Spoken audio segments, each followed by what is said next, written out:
Okay, let's open in prayer. Father, thank you for the privilege we have to be in Hebrew class today. I pray that you would strengthen and bless this time, help the material to be clear, to be understandable, and help me to teach it in an effective way. And pray this would be blessing the students watching it at this time and in the future. And thank you for giving us your word. And I pray that you would help us to understand the three-fourths of it in Hebrew in a better way as a result of this class. And we pray this for Jesus' sake. Amen. Okay, well, you said that you had no homework questions, so you can go ahead and look on page 93, and we'll learn lesson 21. Muy bien. Oh, I'm sorry. Tov ma'od. Stative verbs.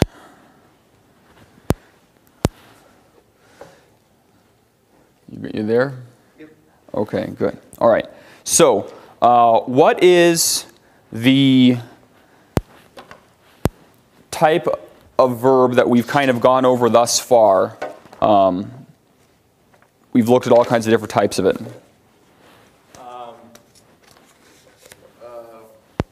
looked at. Just give me the.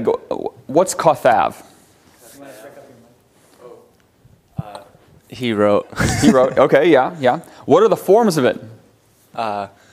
Kathav, kathava, kathavta, kathavt, kathavti, kathavu, kathavtem, kathavten, and kathavnu.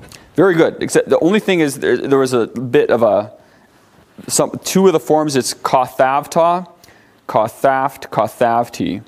Okay, so those verbs like kathav typically have, like, there is an action. I wrote, he ate, she fought. Well, actually in the Bible more like he smote somebody. But stuff like that, okay? Stative verbs are a smaller group, and tend to represent the state of the subject rather than describing an action. So there on page 93, you can see kaved. He is heavy. So this is a person who has either he's a kind of chunky guy, or actually it could be honorable, actually weighty and honorable. Kaved. Zakein. He is old, was old, has become old. So you can see there, the verb is describing an action of the subject rather than somebody doing something. And stative verbs are a much smaller group, and they have a tsere or a cholam in the final stem syllable of the perfect 3ms form. There are other verbs that are the normal type, like we've looked at already, like kathav, regular pathak perfects, which their meaning seems to indicate they were in this category. But in the stage of the Hebrew language that we have in the Bible, they actually are in the dominant pathak perfect type. So karav means he is near, or could then also be he approached, which is like, maybe you can see that there. So that is just, karav is parsed just like kathav. So it's not parsed like a stative verb, but the meaning seems kind of stative. And then there are verbs with perfects in tsere, which are treated as transitive active. So here there's also some ones that look like they're stative by their form, but the meaning is transitive. They have a direct object, such as sane, he hated. So really, generally, the ones that have the tsere or the cholam are stative, and the ones that are like kathav are normal transitive. But in any case, for any particular verb, it's a good idea to just look in the lexicon, see what it means. The lexicon is going to tell you if it's whatever. So, in terms of the structure, there are 5 types, but they're not that different, so it's not as scary as that sounds. You have tsere verbs in what he says the uncomplicated trilateral class. That means that nothing weird is happening with it. Okay, uncomplicated. So that's like kaved. Then there's ones that are third aleph, and the third aleph throws things off a little bit, just like the third aleph of the kathav types, like matzah, is a little bit different than kathav. So there's third aleph stative ones. Then there's hollow verbs. That's where the middle consonant kind of disappears. Maith is an example, and the hollow verbs we looked at were, I think they were lesson 12. They were in here somewhere. Lesson 14 was the hollow ones. We had com there. Com, comma, camta, camt, camti, camu, camtem, camtem, camnu. Oh, now I got to go back to lesson 21. So there's hollow stative verbs. Those are the three ones that are tsere types. Notice there's always a tsere underneath the final root consonant. Malay, kaveth, maith.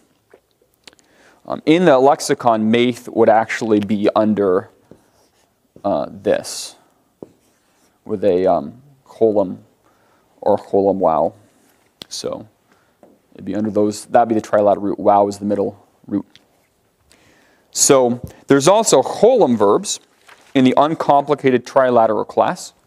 So in other words, ones that are just normal, but they have a cholam instead of a tsere. And then there's hollow ones. Bosch is the example he gives here. He was ashamed. And so the most frequent type is that of kaveth, and the others there are listed on page 94. What I would suggest that you do, well, actually, before I show you what I suggest that you do, why don't you come up here and write kathav on the board, and then after you do that, we're gonna compare the kathav to these other ones, and you'll see the differences. Which one's working the best? I don't know. Yeah, just use that one. Okay.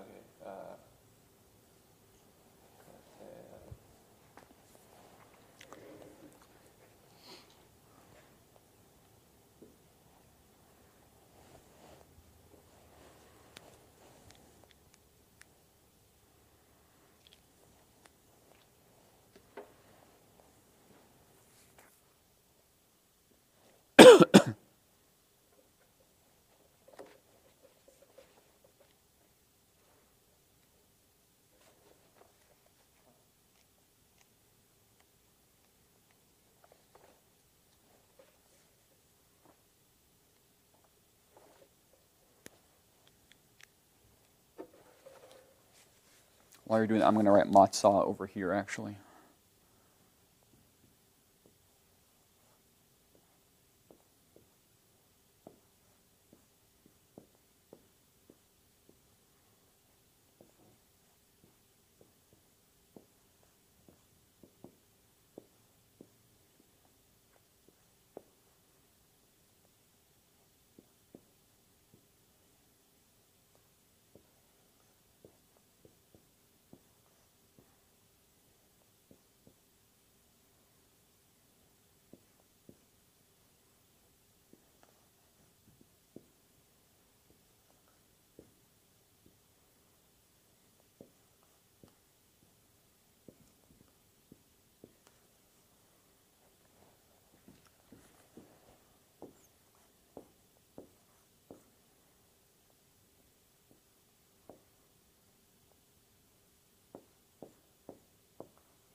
Ooh, you fit them all in?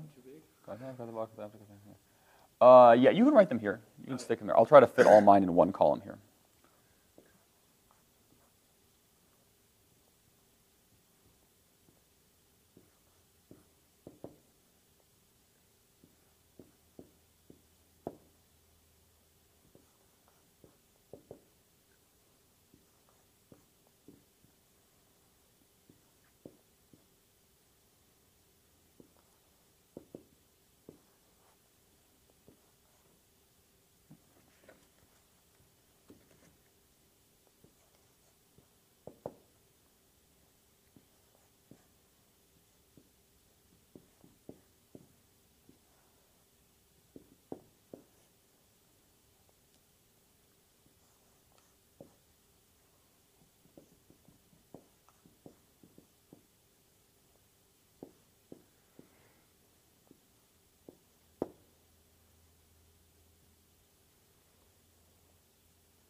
right, Tov Ma'od. Let's see, Kothav, Kothava, Kothavta, Kothaft, Kothavti, Kothav, Kothava, Kothavta, Kothaft. Is this a hey at the end? Yeah, there's no hay there. Oh, yes, it was. Yeah, get rid of the hay. Kothav, Kothavta, Kothavta. Whoa. Yeah, there's no hay here. Yeah. Kothav, Kothava, Kothav. All right. Very good. Tov Ma'od. Okay.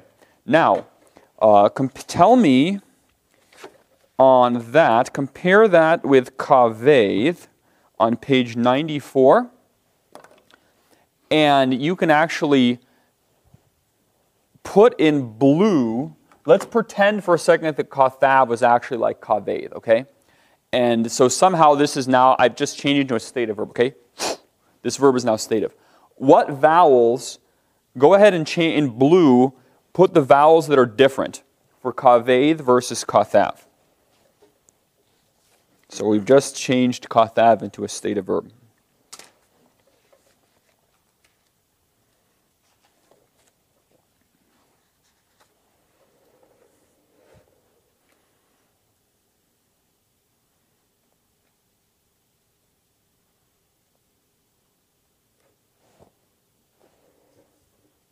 Whoa, Kothav, Kothava.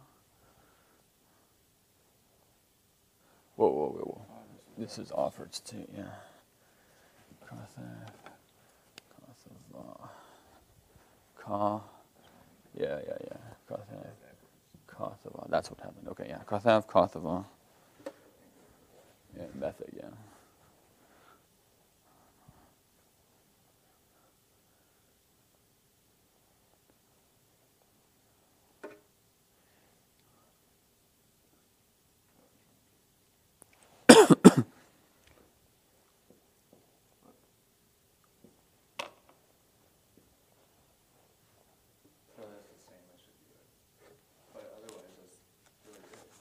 Yeah, so,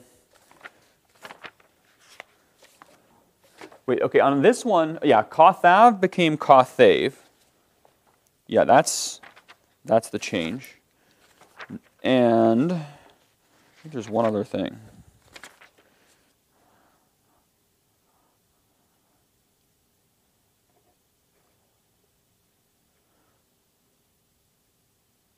Or I think, actually, no, is that it? Yeah, because when I reviewed it, remember, there's very few changes. Yeah, that's it. So that's very easy, okay? Not bad at all. So that's and so the Kothavu is actually not any different. So I'm going to change that back to red. Kothavu.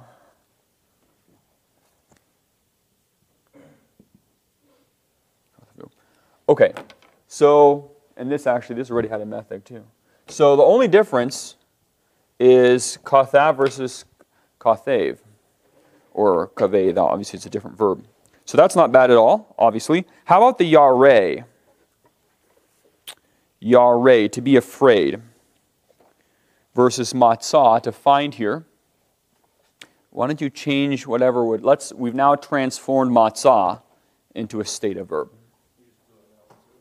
Yeah, you go ahead, or, I don't know, green, it's just some other color. Just some other color. Here, there are actually more changes. I can't see the second one, it's kind of blurred. That's Yara'ah. It's a, That's a Shawado? yes, it's a Shawa, and it has the metheg on the comments. Okay, yeah. I don't know, I got a small book, so I can't read it as good. Yeah.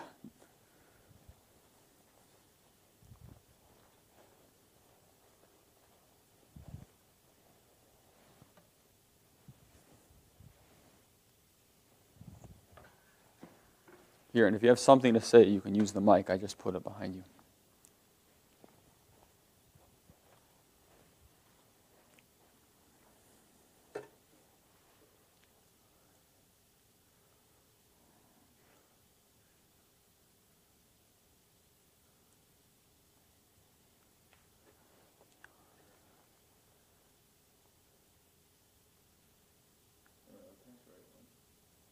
You are looking at the right one.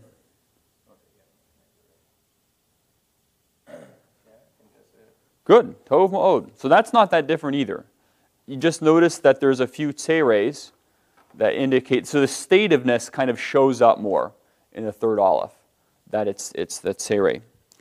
And we're not going to write them up as well, but go ahead, you can take a seat, and you can actually move the mic back, and I moved it up there. But compare Maith there on page 94 to die with the lesson on the statives on, what lesson was that? I think it was like lesson 14. So 94 versus 59. Page 94 versus 59.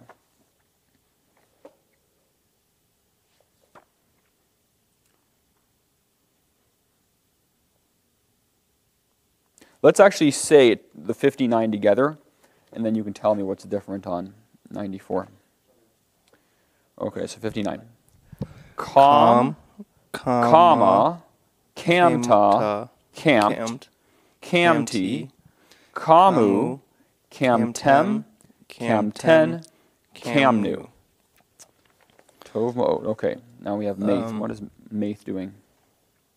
Primarily, it is the just the comments in the first or the third person. It looks like are changed into a seire.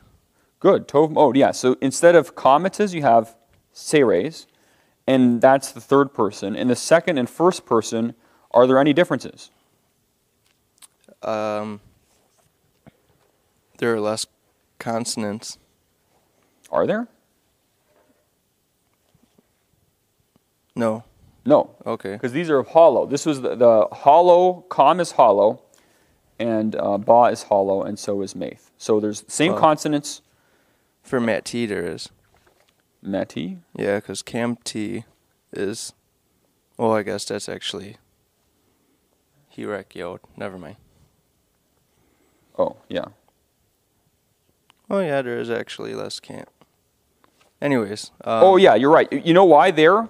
That's because, well, it is a Dagesh forte in there. But yeah, you're right. There's one less visible consonant, but you do have a Dagesh forte. So really the tau is like it's doubled. So that, in there, that is just because the trilateral root is maim, wow, tau. So if it weren't for that tau just assimilating, it would, yeah, but that's good. That's good you pointed that out, because actually I wasn't thinking about that, but you're right.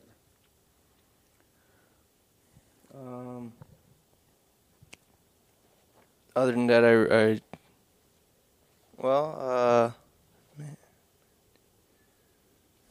I see the Met 2. Oh wait, I already said that. No, yeah, that's different. No, I guess that's the third person. Which one are you talking about? Met 2 and Kamu. But that's third person. Mat 2? Maythu. Maythu? Maythu. Maythu, yeah. It's a spirit. Maythu, yeah. Maythu Kamu.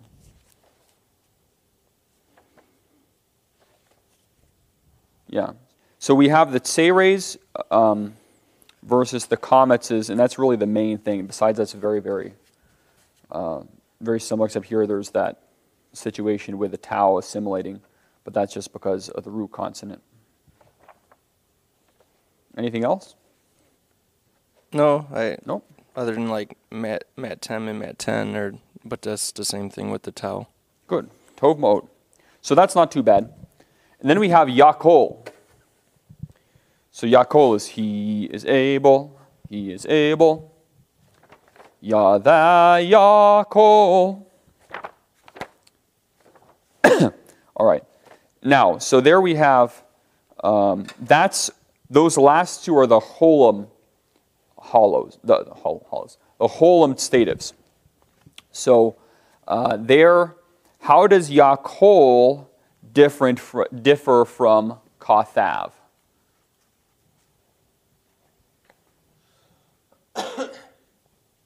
Why don't you put that here? Put the Yakol in green on the Kothav. We've now changed Kothav again. It's no longer a Tsere stative. Now Kothav has become a Holem stative. And while we're doing this for this purposes of comparison, don't memorize these on Kothav. Memorize them on one that actually is what it is. But I think that at least we can get the point of the differences here.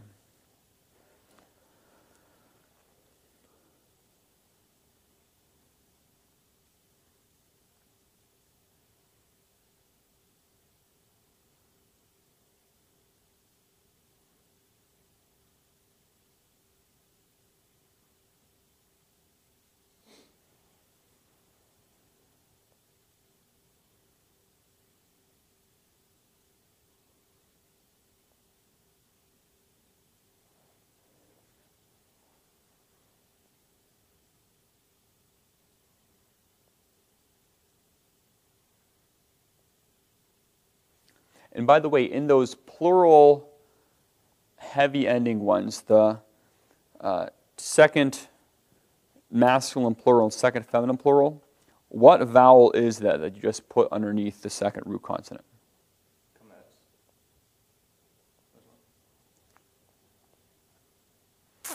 Is it in the open or a closed syllable?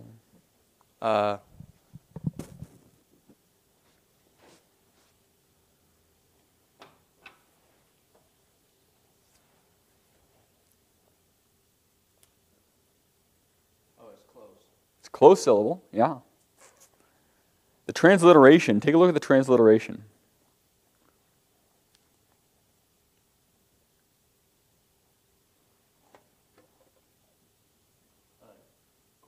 Yeah, on Yakol. On Yakalten. Why is it? Look, notice there's an O. It's not an A. Yakaltem. Oh, yeah.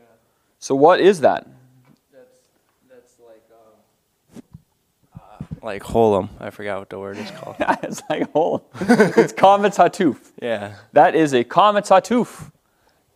Good. So these are O vowels too. These are just short O vowels in closed syllables, while those ones are long O vowels. Tov Ma'od.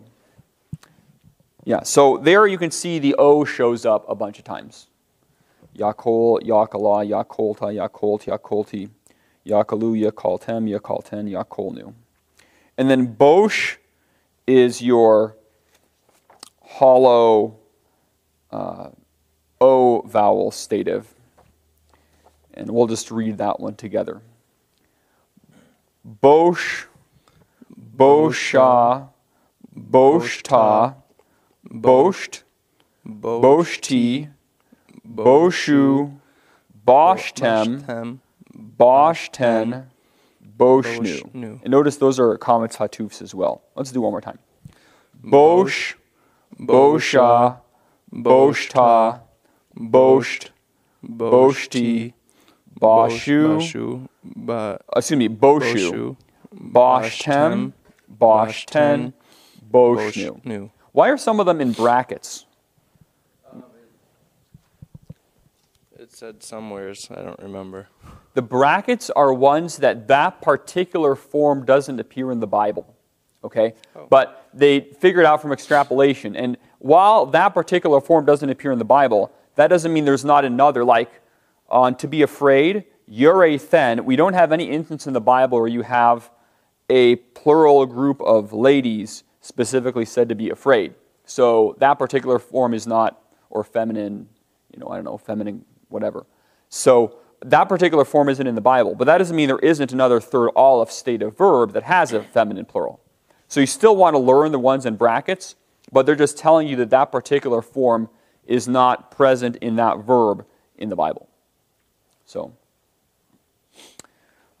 good. So these aren't that different. I would suggest you want to be able to reproduce these paradigms. So do what it takes to be able to reproduce the paradigms. If that means memorizing the whole paradigm again, fine. If you can just remember the differences, then that's okay too. But you do want to be able to reproduce them because you do actually have significant numbers of stative verbs in the Bible. Okay, do you have any questions? ¿Tienes preguntas? No? Okay. All right. Now, because stative verbs don't act, they're like Congress a lot of times. They're actually gridlock.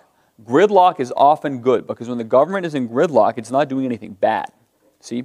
And so actually, I actually say all hail to gridlock a lot of times has prevented a lot of bad things from happening.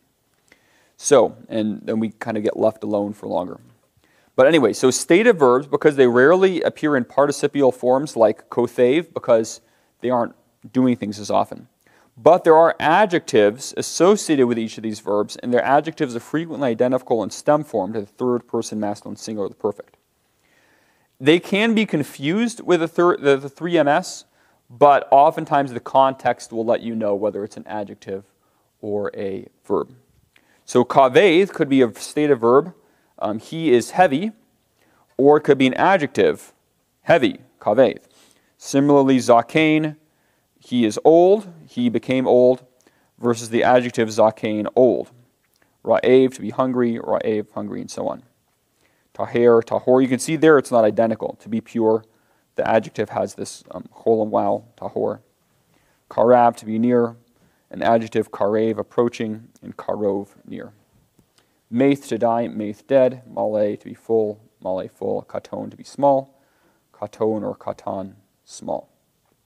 But only in the masculine singular is this ambiguity there. So, zakein ha'ish could either be the man became old, or it could be the man is old, depending on whether zakein is an adjective or a verb.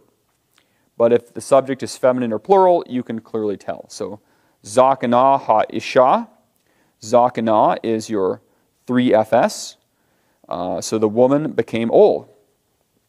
Zakena ha'isha. Zakena is the feminine singular adjective from zakein.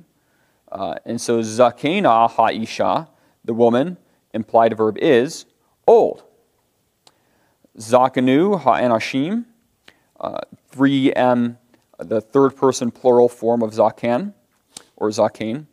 And so the men became old.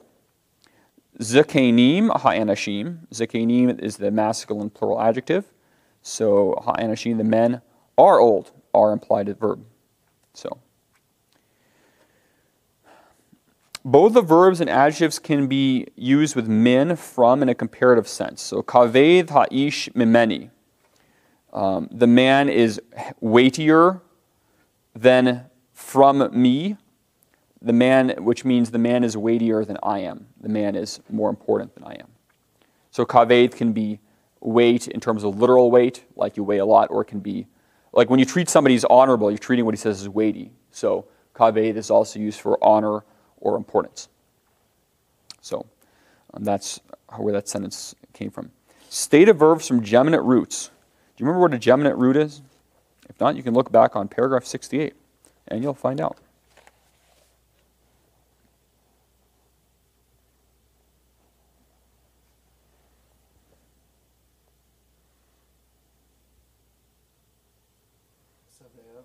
Yeah, it's ones like savav, where you have this two final root consonants that are identical.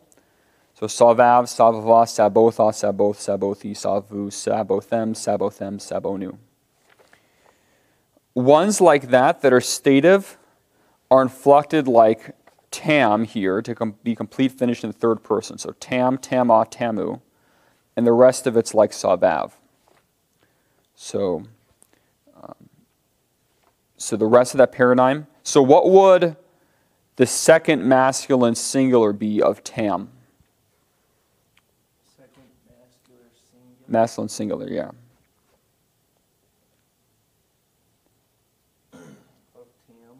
Yeah. So it just says the remainder of the inflection is like savav. So if you look on page 63, you see savav.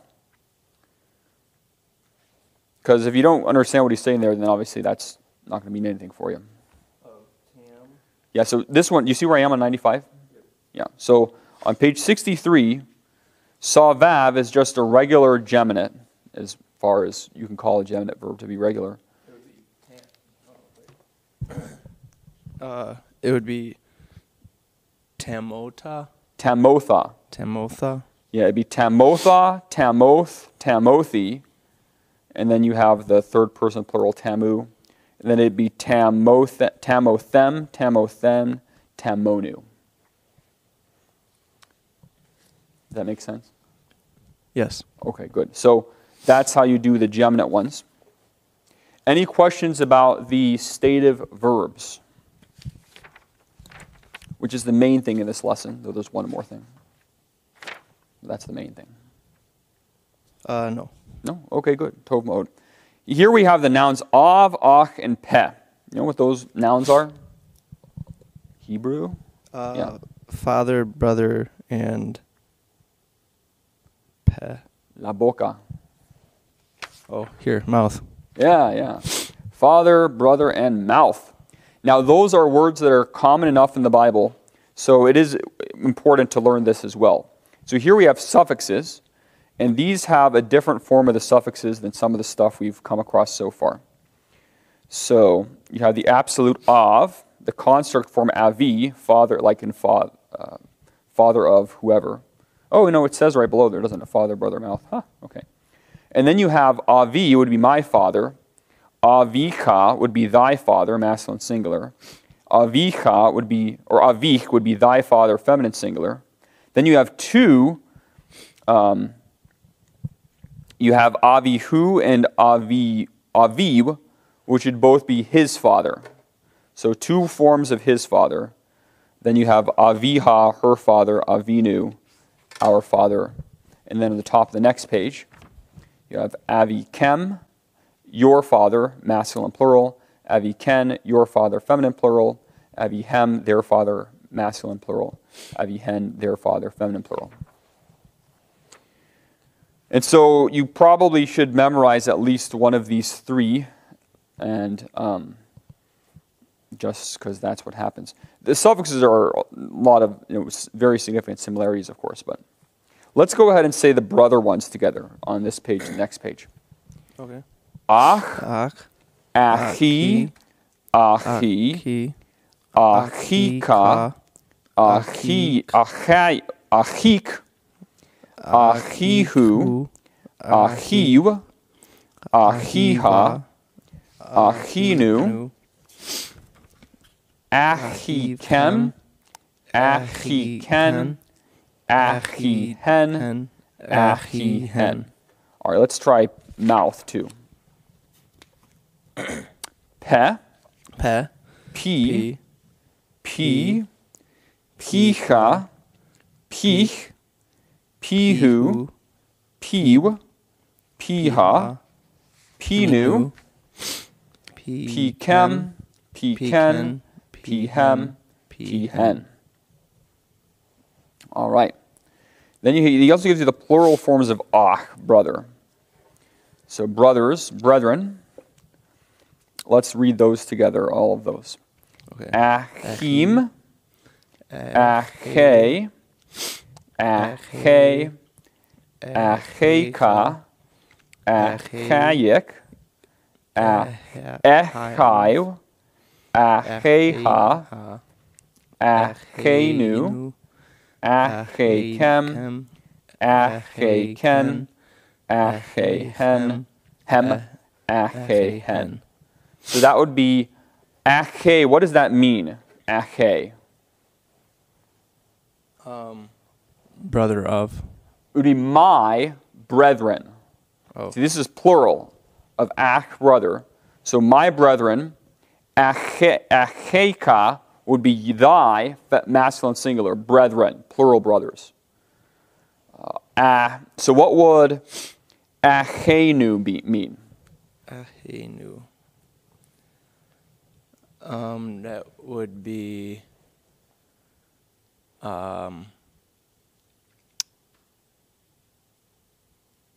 their brethren. Their brethren would be achehem. Achehem. Oh, our brethren. Our brethren. Good. Achenu would be our brethren. What would achayik be?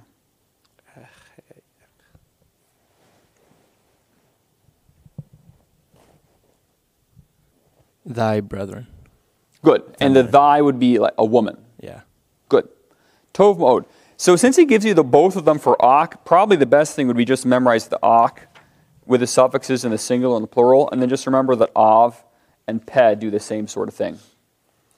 That's probably what I would do if I were in your sandals, since we're in Hebrew here.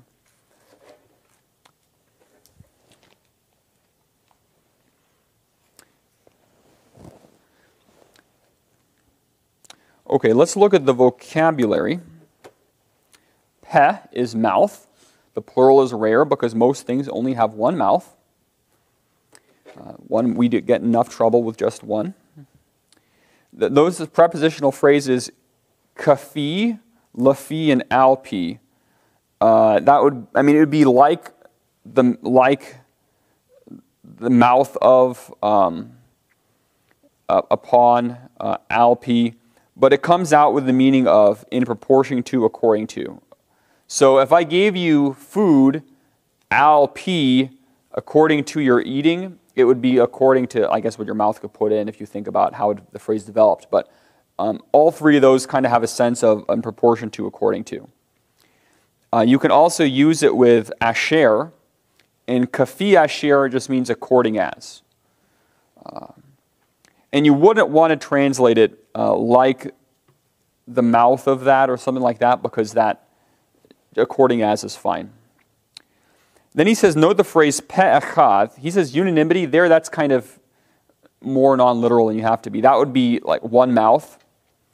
They all spoke with one mouth, which of course means that everybody agreed. But pe'echad is one mouth. And you can say one mouth and people know what you're talking about. Like in the New Testament, they were all of one heart and one soul. That means they were unified. So pe'echad, one mouth. Yah, there's a hand. Yadayim, two, because you have two. Yadoth, multiple hands.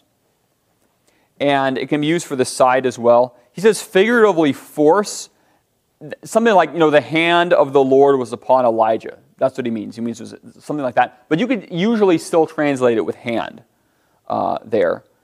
His hand was mighty means that he was strong. But you could still often translate that as hands instead of translate it as force. But the sense of hand having a force idea can be in there, but oftentimes you can still translate as hand. Dam is blood, can be plural. Kavod, glory or honor or wealth. And related to that verb again to be heavy. Mincha is an offering. Menachoth, plural offerings. Kaved is heavy, important, or serious, and weighty. And then you see how it could transition to the honorable idea. Kaved, adjective there as well. Malay, to be full or filled or fulfilled. And you don't need the word with. If you say mala'ah, ha'aretz ra'ah. Mala'ah is she was filled. Ha'aretz, the earth. Earth is feminine, that's when mala'ah is feminine. Ra'ah, wickedness. You can just say the earth was filled with wickedness, and that in English is the earth was filled with wickedness. We stick the word with. They don't need the word with in Hebrew. And you can have the adjective malay, full. Maith, to die. Trilateral root would have a wow in the middle. Same with bosh. So I would probably memorize the root with the wow in the middle. But if you want to do it this way, you can. But later when you get to the imperfect, you'll see. So maith, to die. Adjective maith, dead. Bosh, to be ashamed. Shamar, to watch, keep, or observe. Shema Yisrael. That's Shemana. It says later there, keep. So you need to guard the words of God. You keep them. God in Psalm 12:7 promises to keep His words from then henceforth forever. Avad is to serve or work or till the ground. I think we've had Eved already, haven't we? That's servant. Yeah, servant or slave. Good. And so you see, what does a servant do? Well, he works. He serves. Avad. By the way, a servant, the King James does well to translate it as servant because it's not always used for somebody who's like a slave forever. It can be used for an actual servant who's not a slave as well. Chara is to become angry. It can be used with lamed. That's just how they do it. So if you're angry with somebody, you use lamed. Chara la'ish, the man became angry. Ra'ah is to tend flocks or to shepherd. And ro'eh is a shepherd. I think Psalm 23:1 is Adonai ro'eh mu. No, mu. It wouldn't be mu. That's Greek. But it's something with ro'eh. So then you have proper names. You don't need to memorize the names. Cain sounds like Cain. Hevel sounds like Abel. How about Eve? Does that sound like Eve? How do you say that one right there? Chawa. Does that sound like Eve to you? No, not at all. That's the most different name that I can recall in the Bible. So Eve is really, so it wasn't Adam. It was Adam wa Chawa. So how did they get Eve out of that? I'm not 100% sure. I think it was like something like when I'm not sure. It was like from Greek to Latin to English, or somehow Chawa became Eve. So it was Adam wa Chawa. And Chawa did somehow become Eve. You can see the wow is the V type sound, so you can see the middle of the word at least. You have a wa, and that's a va. But yeah, Chawa to Eve, that's probably the most different name that I'm aware of in the Bible. All right, well, let's take a break, and then we'll look at lesson 22, and we should have some time to do some exercises, I think. We're ready. Okay, lesson 22. The imperfect. Say, a lot of my verbs have been imperfect already. Well, now they're going to be very imperfect. Okay, so this paradigm here, this is kathav. The two main, well, the only ones, you have the perfect and the imperfect in Hebrew, okay? And so just like kathav, it's essential to have kathav down cold. This one is just as important as the kathav, because this is the imperfect sound trilateral root here. So up to lesson 21, we've just had perfect verbs. Now imperfects, we're going to learn all the, like we learned the perfect. Then we learn how the perfect changes when there's third off, how the perfect changes if it's hollow, how the perfect changes if it's geminate, how the perfect changes if it's this, how the perfect changes if it's that. Now we're going to learn the imperfect, solid, normal, and then how the imperfect changes if it's this, how the imperfect changes if it's that. So that's what we're going to be doing now. So this is good. Yay! We are now at the imperfect. So this means you know for the cal what you need to know about the perfect up through here. So you can pat yourself on the back if you like. So, okay, the imperfect. So the imperfect has suffixes and prefixes. And so I'm going to say the imperfect here, and then we'll say it together. Yiktov, tiktov, tiktov, tiktavi, ektov, yiktavu, tiktovna, tiktavu, tiktovna, niktov. Let's say that together. I'll say it a little slower. Yiktov, tiktov, tiktov, tiktavi, ektov, yiktavu, tiktovna, tiktavu, tiktovna, niktov. Can you see how there's stuff on the front of the trilateral root now? Mm-hmm. And there's sometimes few things on the back. But the front is where mainly you have stuff going on. I'll read the footnote there. He says, an uncommon variant has the ending un with or without the reduction to the stem vowel. So instead of yiktavu in the Bible, you could have yiktavun with a noon on it, or yiktovun with a noon. Just keep that in mind. If you get, Lord willing, when you get to the point where you're reading the Bible on your own, you'll come across that. But you don't need to know that for any of the exercises in Lambden. So just stick that in the back of your memory bank, and then don't worry about it at this point. And don't just memorize it the way it is in the book here. But when you come across in the Bible, say, what is this, noon? Oh, yeah. Then you can remember that. All right. Now, he says there, note that the reduction of the stem vowel from cholam to shawa is regular before a suffixal element consisting of a vowel. So what's he talking about? Look at those. Actually, you know what? I'm going to have you write it up right now. We're going to erase this. Go ahead and write the imperfect up here on the board.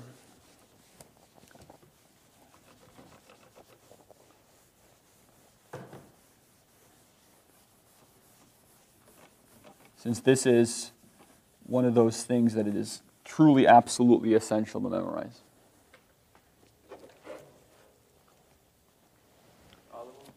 Yes, go ahead and write them all up.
All right, Tov Ma'od.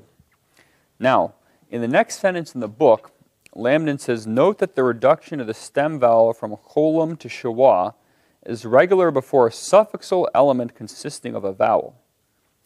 When he says suffixal element, which forms is he talking about? Can you underline with one of the different color markers which ones of these? They all have prefixes. Which ones have suffixes? Why don't you underline the suffixes? The suffix would be... Oh, that's a prefix. That's a prefix. Yeah. This would be a suffix. Good. So there's one with a suffix. Okay. Well, there's some others with suffixes here. Good. There's a suffix. Good. Tov Ma'od. So those are all suffixes. Now, which one of those suffixes, which ones are just a vowel, and so therefore you have the cholam that gets reduced to the shawah? Good. Yeah, those two and one more. Oh, yeah, that's fine. No. Well, there is a na, but that isn't just a vowel. The form does not end in a vowel in the same sort of way as. So these two have the suffixal element consisting of a vowel, and this one over here, e. And so notice those three are the ones. These three, boom, boom, boom, are the ones where instead of the holum, you have shawa. And I'd put the holum. Did you put a? Oh yeah. So.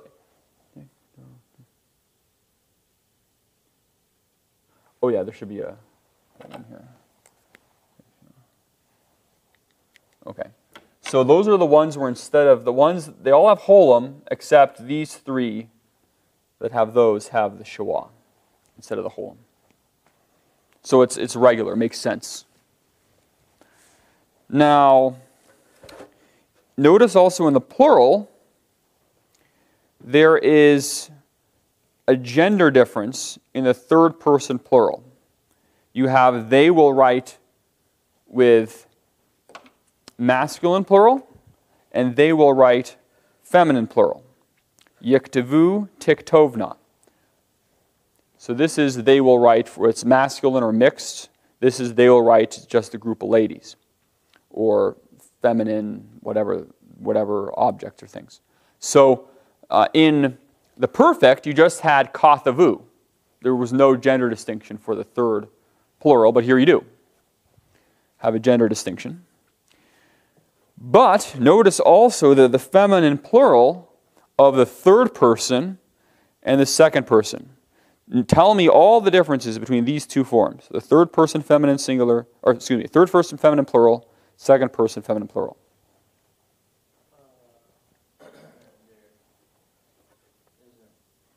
There is none at all. No difference at all. So there's a distinction here in the imperfect between the third person masculine and feminine plural, but the third person feminine plural and the second person feminine plural is identical. You really don't end up with ambiguity but with that though, because one of context and two, you just don't have solely female, non-mixed groups doing tons and tons of stuff all the time in the Bible. So, all right. So this is extremely important to memorize this as soon as possible, because it's like the kathav. It's the fundamental thing for when we learn the variations. They're all going to vary from this. So this needs to be solid, solid, solid. Now at the bottom of page 99, do you have any questions about what these are at this point? Okay. You have the mic there, don't you? Yeah. Where did the mic go? Furtive microphone. All right, at the bottom there it says, we shall see that in this study the imperfect, page 99 to 100. Wow, we covered 100 pages of Hebrew grammar. Wow, incredible. There are more subdivisions among the root types than was necessary with the perfect. So verbs with nun, aleph, or yod in the first root position have forms which diverge considerably from those just given for the sound trilateral verb.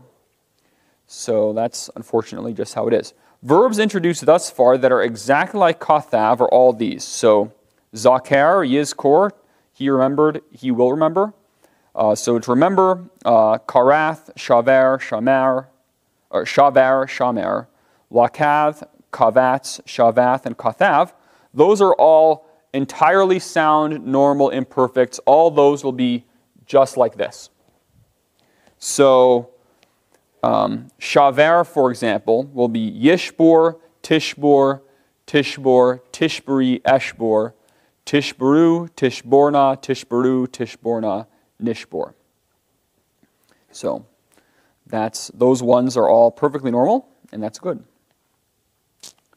So what does the imperfect mean? Well, the large majority of the time, you'll translate it like a here, which is future. So kathav was he wrote. Yiktov will be he will write. So this is he will write, she will write, thou wilt write masculine, thou wilt write feminine, I will write, we will write, or excuse me, they will write a feminine group. You will write masculine plural, you will write feminine plural, we will write. So, he will write, she will write, thou wilt write, I will write, they will write, you will write, we will write. That's how it will be, that's going to be how you're going to translate it the large majority of the time. The imperfect can be used for a habitual or customary action as well. Yiktov could be he customarily writes, something like that. And then he says modal. He says it can be translated these modally modified ways in precise, may, could, can, should, conditioned upon the entire syntactical structure, blah, blah, blah. In that, you can keep that in mind. Don't worry about it a whole lot right now. He says they're the most important of these syntactic patterns will be considered in later lessons. So this C thing, really put it in the back of your mind and don't worry about it too much at this point. Okay. It says in an isolated sentence, the future or habitual translation is more appropriate. And usually the future translation is fine. But keep in mind that it could be habitual action. With the exception of the future usage, he says, where the action described may be quite specific, the imperfect is otherwise used to describe, should be described, not described. Does yours say described? It used the described action? With a D? Yeah, that's a typo. Conceived by the speaker as general, non-specific, habitual, potential, probable. So, but it's not accurate to say the action is necessarily incomplete or unfinished. How do you negate an imperfect? With lo. Lo yiktov. He will not write. That's how you have the Ten Commandments. Thou shalt not kill. Is lo plus the imperfect of to kill. In poetry, you can also negate it with al. So al yiktov. He will not write. We're getting closer now to the point where we'll be able to do large segments of the Bible because with less editing and so on, because now you actually know how to do the imperfect here. So that is very, very important. You need to know that imperfect. Very, very important. Then you have the dual. Dual is important, but you can survive without knowing the dual as well, but you're not going to survive if you don't have this paradigm memorized perfectly. Nouns denoting objects which naturally occur in pairs are frequently used in a dual form, the endings of which are ayim, construct A. So instead of just the plural, you have ayim is the dual ending. When you add suffixes to the dual, the resulted form is the same as that of the im plurals. Yadeh, my two hands. Following is a list of nouns most often encountered in the dual with a sampling of suffixed forms. So yad is my hand. Yadayim, two hands. Yadeh, hands of Goliath or whatever. Then you have some suffixed forms there.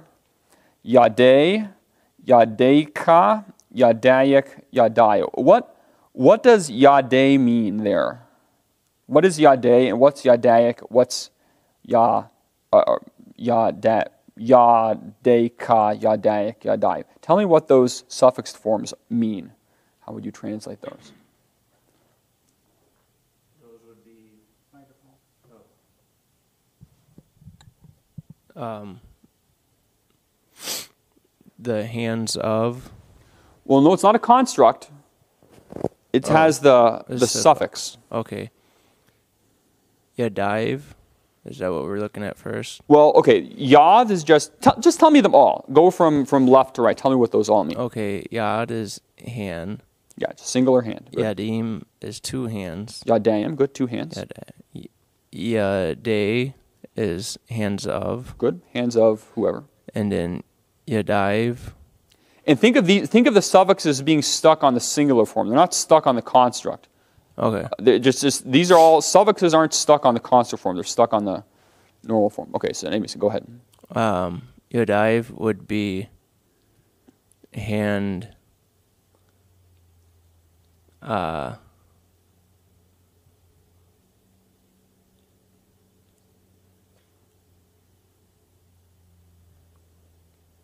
Here, well, this is good to ask. These are ones, the suffixes he's given you are for the dual form with suffixes. He doesn't say it above there with suffixes. So these aren't suffixes for the singular. These are suffixes for the dual or plural. So yade would either be my 2 hands or my hands more than 2 if you're an octopus or something. Yadeka would be thy, the suffix, thy 2 hands or plural hands. Yadayak would be thy hands feminine, where it's thy is the feminine singular. And yadai would be his hands. His 2 hands or his plural hands.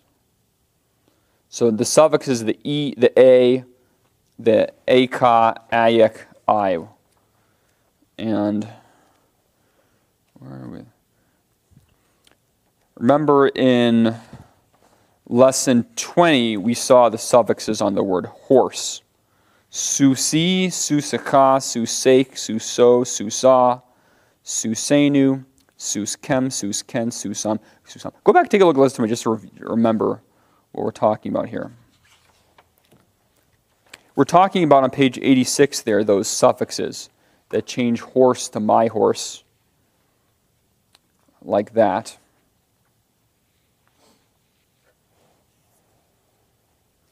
So those are the singular suffixes, and you want to memorize, those singular suffixes. Then on page 87, he has the feminine nouns in a. The singular suffixes, what they are there, what happens with feminine nouns. The a becomes an ath, and then you have the same suffixes, e, echa, eich, o, a, enu, kem, on. And then on page 89, you have the plural suffixes. Suse is my horses. Susecha, susayak, susai, suseha, susenu, susekem, susehem, susehen. And then the plurals and oath, the feminine plurals, you add them after the end of the oath. So toro, they, toro, they, ka, etc. So here, in lesson 22, notice these suffixes on the top of 101. They are these plural suffixes. They're dual or plural suffixes. Okay? And so they are like these ones on page 89 for horse or Torah, where it's plural. So if those suffixes are a bit shaky still because it's only a few lessons ago, try to firm them up, and you'll understand what he's talking about here. So ragle, what is that? Would be my foot. Well, notice the suffix is a. If it was ragli, it would be my foot because it's susi, my horse, singular. These are the plural or dual suffixes. So this is the a is the suffix for the plural. My feet. It would be my feet. So it's like page 89, not like page 86. Let's go ahead and say it together. Let's say the singular suffixes together on sus, and then we'll say the plural suffixes on 89. All right. So susi, susaka, susake, suso, susa, susenu, susakem, susaken, susam, susan. So those are the suffixes for one horse or one word or one foot or one whatever. Now on page 89 we have the suffixes if you have a group. Suse, suseka, susayak, susaiv, suseha, susenu, susekem, suseken, susehem, susehen. So those are the multiple horses. My horses, thy horses, her horses. So on 101 there, so ragle is my feet, dual, or my 2 feet, or it could also be if you had more than 2 feet. Ragleka, what is that? That would be thy feet, Good. Thy 2 feet. masculine. How about ragle chem? That would be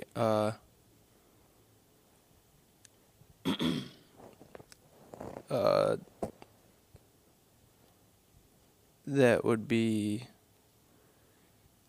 your feet. Your 2 feet, masculine, plural. Good. So notice he doesn't give you every single one here. He's giving you ones, I think the ones he's giving you are ones that actually show up in the Bible or are relatively common. So notice he didn't, on Yod, he just gave you the ones in a row. My 2 hands, thy 2 hands, thy 2 hands, his 2 hands. Here he went from my 2 feet, thy 2 feet, to your 2 feet, because that's what you actually see. On loins, you don't really see loins with a modifier. Then you have ayin.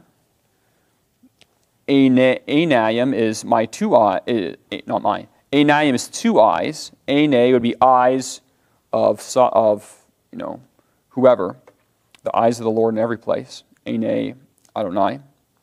Then you have the suffixes on I. So ane, tell me what all those suffixes are. The ane, the aneka, anayic, anai. Ane would be my eyes. Good. My eyes or my 2 eyes. Aneka would be thy eyes. Anayic. Anayic. Anayic would be feminine thy eyes. Good. And anaiv would be his eyes. Good. Good. And the reason I'm saying, why am I saying 2 eyes or plural eyes? Based on the bottom of 100, why am I saying that form could be either a dual or a plural? Because people only have 2 eyes. They do, but on the bottom of 100, the forms with the suffixes are identical to the plural, the em plurals. So yade could be either 2 hands, like with a dual, or it could be used for 25 hands. So the form itself, the dual form is only different here in the absolute. The forms like yadayim is specifically 2 hands. Raglayim is specifically 2 feet. Okay? And so that's specifically a dual form. But when you have the suffixes, the dual and the plural forms are identical. Can you explain 2 loins? Loins just is used in the, I guess, maybe we have 2 sides or something, but just loins, well in English we don't say loin, unless we're eating a loin chop. We do say loins with an S on it. So I guess even in English, the word loins is, you gird your loins. It's dual in Hebrew and we make it plural. So I guess that's just how it is. When I was a kid, I drew a picture of a knight, and I'd like to eat meat. His name was Sirloin. But that was singular, I guess. So then you have ear. Oznayim is 2 ears, construct, and so on. Horn, teeth. So you can see those are things that often are in duals. You also have dual forms in those expressions of time and measurement. So yom is 1 day. Yomayim would be 2 days. And you can also have a plural form of yom for an actual plural, like yamim. Shanathayim is specifically 2 years, from shana, year. Shavuayim is specifically 2 weeks, from shavua, week. Pa'amayim is twice, from pa'am, once. Arbayim is 2 evenings, from erev. Here, notice saharayim is a dual and just means noon. It doesn't mean 2 noons, it means just noon. The noon, I guess maybe it's dividing the day in 2, or for whatever reason, saharayim is just noon. And then amathayim is specifically 2 cubits from amma.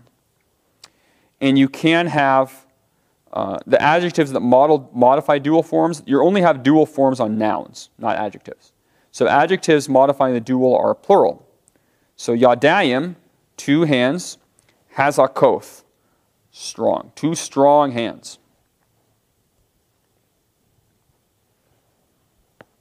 So do we actually translate 2? You probably, I mean, the word yadayim does mean 2 hands. So yes, that would be, this is specifically two strong hands. I mean, I can't think of And a not sentence. just do it plural, but actually present it with two. Hands. It wouldn't be a bad idea. I mean, there isn't a specific word "to" in there, so I can't think of an example right now. But I guess you could put it in brackets or something. But the form is a dual form. So, but I don't know. I mean, I guess the hands. I don't know. In something like 2 days or 2 years or 2 weeks, you want to say two, because it specifically is two of them. It's a good question. Any other questions?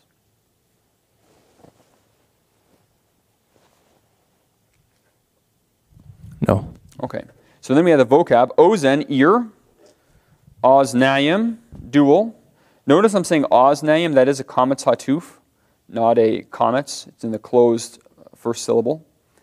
And it's just the reduced colon. So it's ozen, oznayim. Kametz hatuf, not kametz. Plural oath. It's interesting, the dual has that eem on it, plural's oath though, but that's just how it is because it's feminine. Regal, foot. Raglayim, 2 feet, and you can have an eem plural too. Baragle, like at the feet of, that's like Gideon marched forth with 10,000 men at his feet. I'm not sure exactly if that's specifically this, but it's that type of thing. So if at his feet, in his feet, baragle, the feet of whoever, you could often say, translated it with the word foot probably, and you'd get the idea. But he says belonging to in the following. I mean, you get the sense of, like, these guys are at his feet, in his feet. They're his followers. But probably translating with foot is better if you can. Kever is the grave or sepulcher. Maybe you can remember you kever people over in the grave. That might help you remember that. Ayin is the word eye. It's also used for a well or spring. You can imagine like the earth has an eye and the water comes up out of it. So eye or spring or well. So we have an eye of water would mean there's a well of water. Saharayim, the word noon. Mitzrayim is dual in its form. And Egypt did have an upper and lower Egypt, which is probably why Mitzrayim is dual. And Upper Egypt is actually further south, and Lower Egypt is further north. The top is Lower Egypt, and the bottom is Upper Egypt, because it's more mountainous. Mitzrayma is Egypt word, towards Egypt. Kaver is to bury. You can see it's similar to kever, grave. Makar is to sell. Saraf is to burn. What does that sound like in English? Saraf.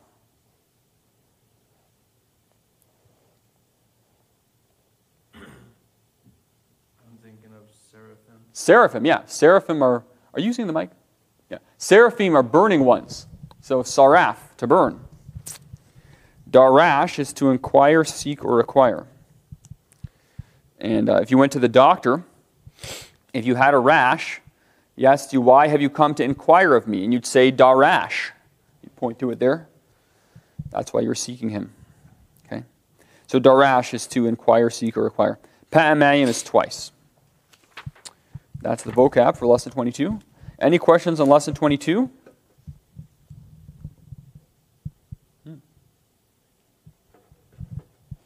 I don't think so. Okay.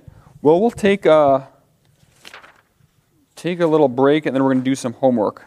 We're going to translate the verses, and then we're going to do some homework. Is the dual always with the ayim? Is even with the dual feminine? form has an ayim, yes.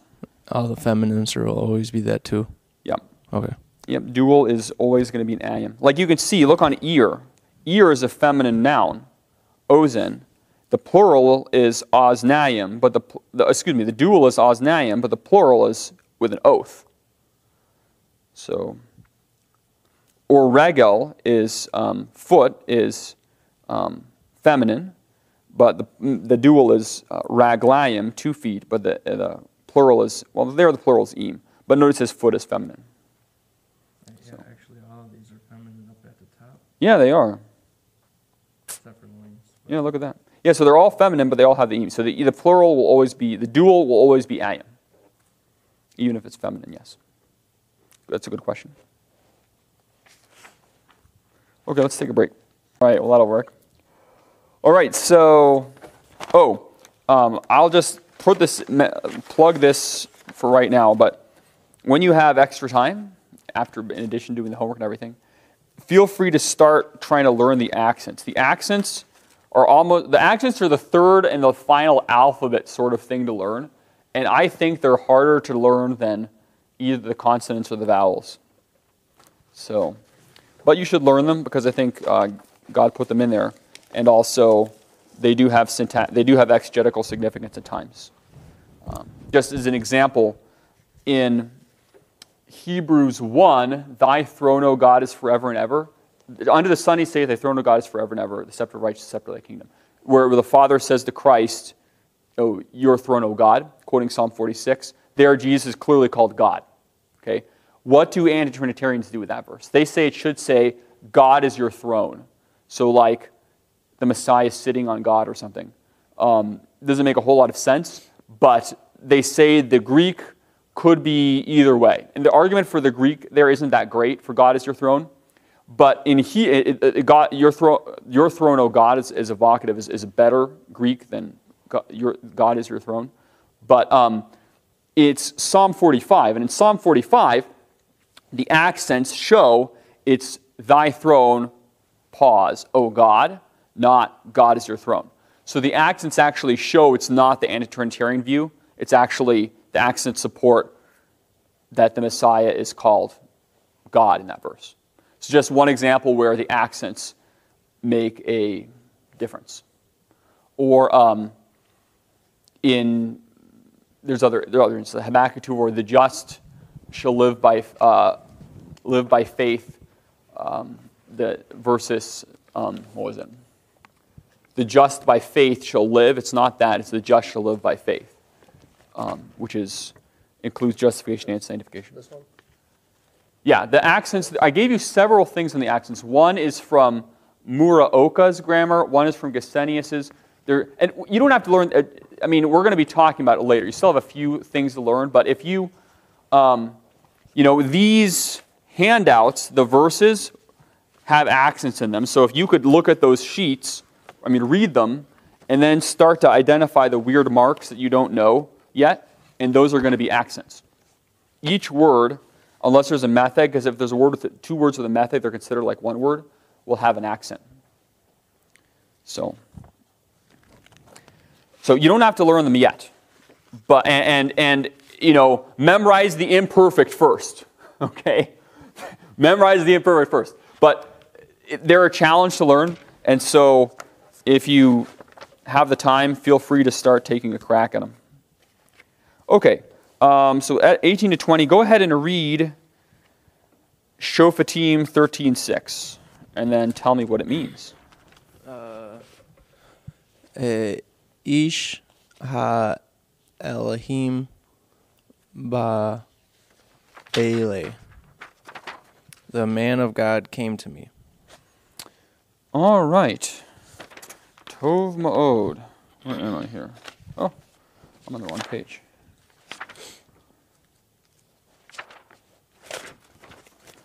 Okay, Tov Ma'od. What is the parsing for ba?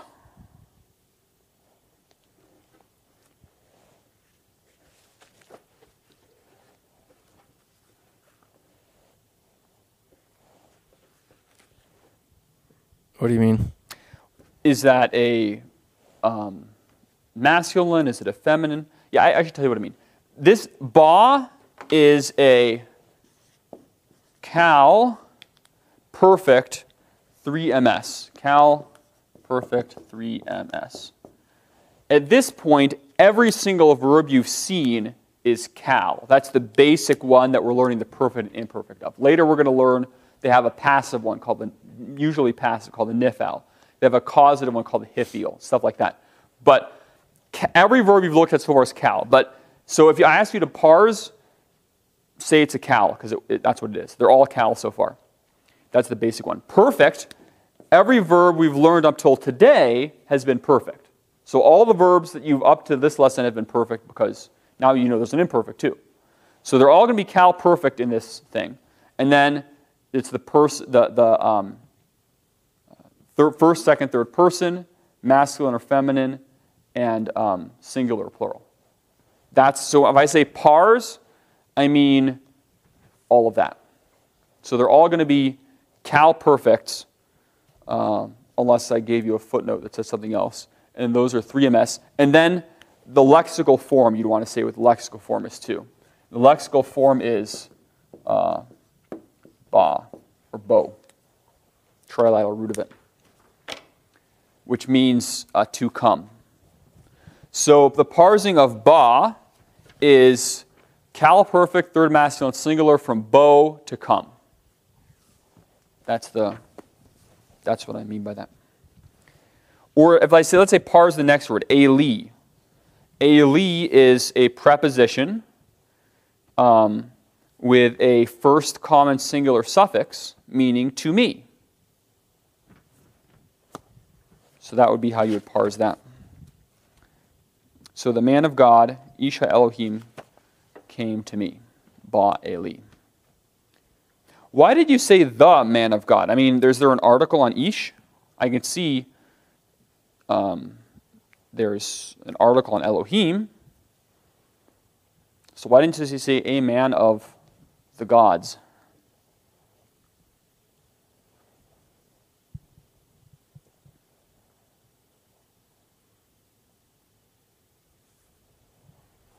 Because it was a construct. Sure, and in the construct, yeah, you don't need to stick the article doesn't go in the construct form too. So what the second word makes the first one definite is the general rule. So the man of God came to me is what you would say. Good. Tov ma'od. Okay, how about Tehillim 14:3? Do you have anything you want to say about Judges 13:6 besides what we just talked about? No. No? Okay. All right, Tehillim 14:3. Ein, Oshe, Tov, Ein, Gam, Ekath.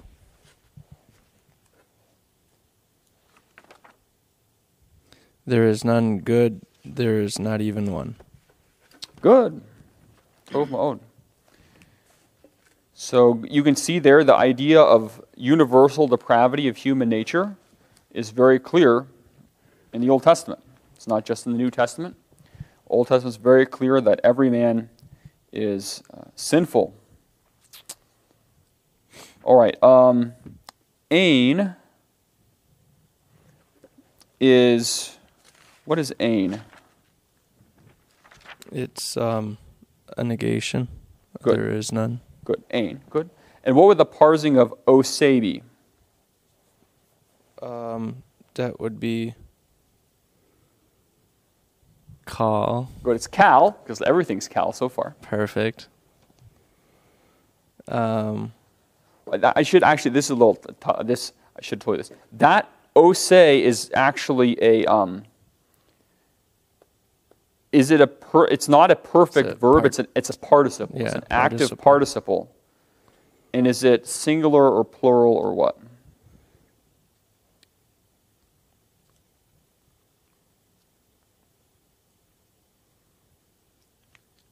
It's singular. Good. It's a masculine singular form, just the normal masculine singular form. It's a third hey participle. I think we talked about it. I think the book covered that. But so yeah, so it's a cal active participle, masculine singular. From, what word is it from? What's the trilateral root that it's from? Wait, what are we still on Ose? Yes, on Ose. What would be the 3 consonants to look it up in BDB? Ayin, Sin, He. Good. So it's a cal active participle, masculine singular from asa, which means? Make. To do or make. Good. And then tov is just a masculine singular adjective. Good. Ein gam echad. There is not also or even echad, one. Not even one person, because of sin, the sinful nature that we're all born with, and the imputation of Adam's sin. Not even one person does good. Even believers have indwelling sin that corrupts what they do, and they need to, even their holy things need to be sanctified by Christ as their high priest. All right, any questions about Tehillim 14:3?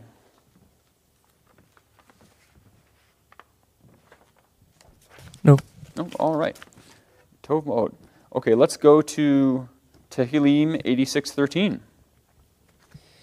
Ki chastata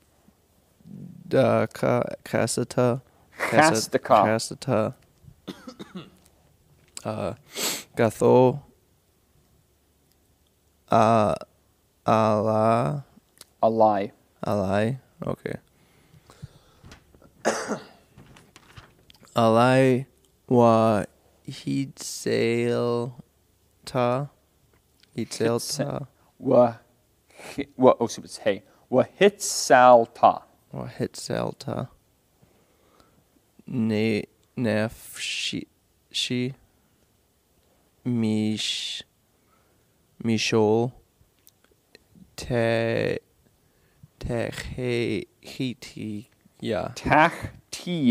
Tachtia. Oh, that's a show under that. Okay.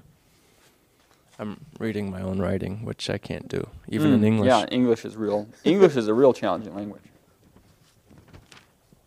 Okay, translated is, because of thy great kindness on me, thou hast delivered me, my soul from the lowest Sheol. Lowest Sheol. Okay. How did you do the first part again?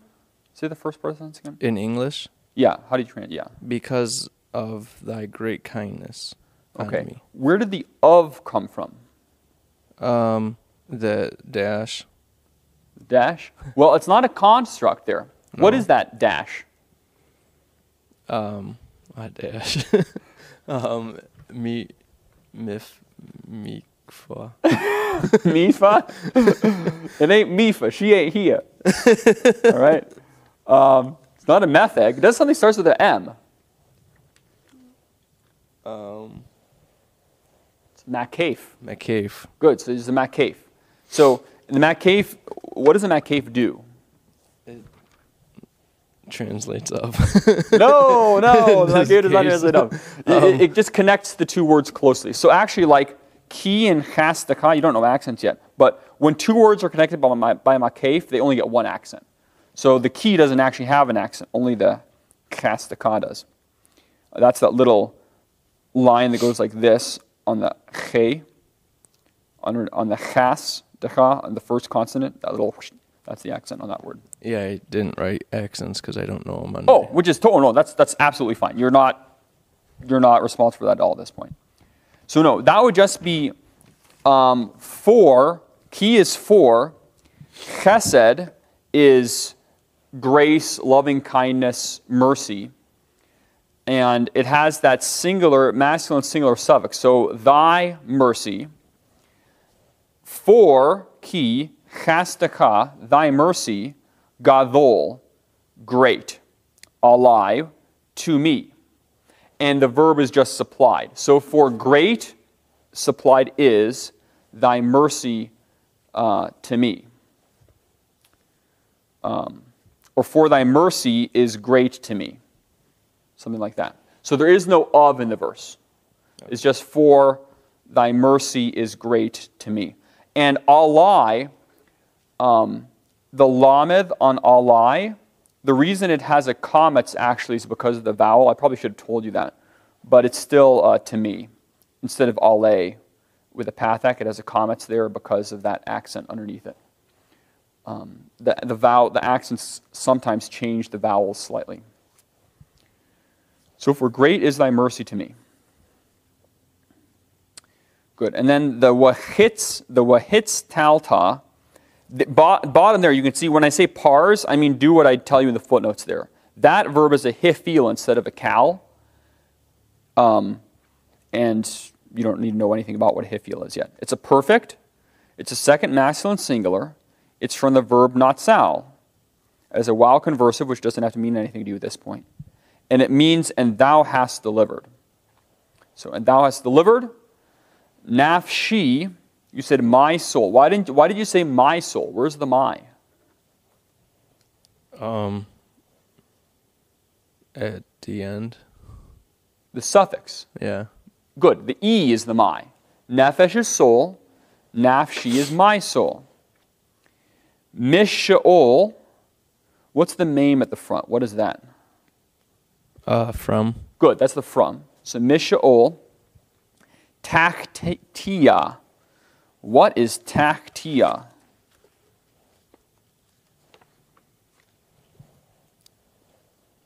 Lowest.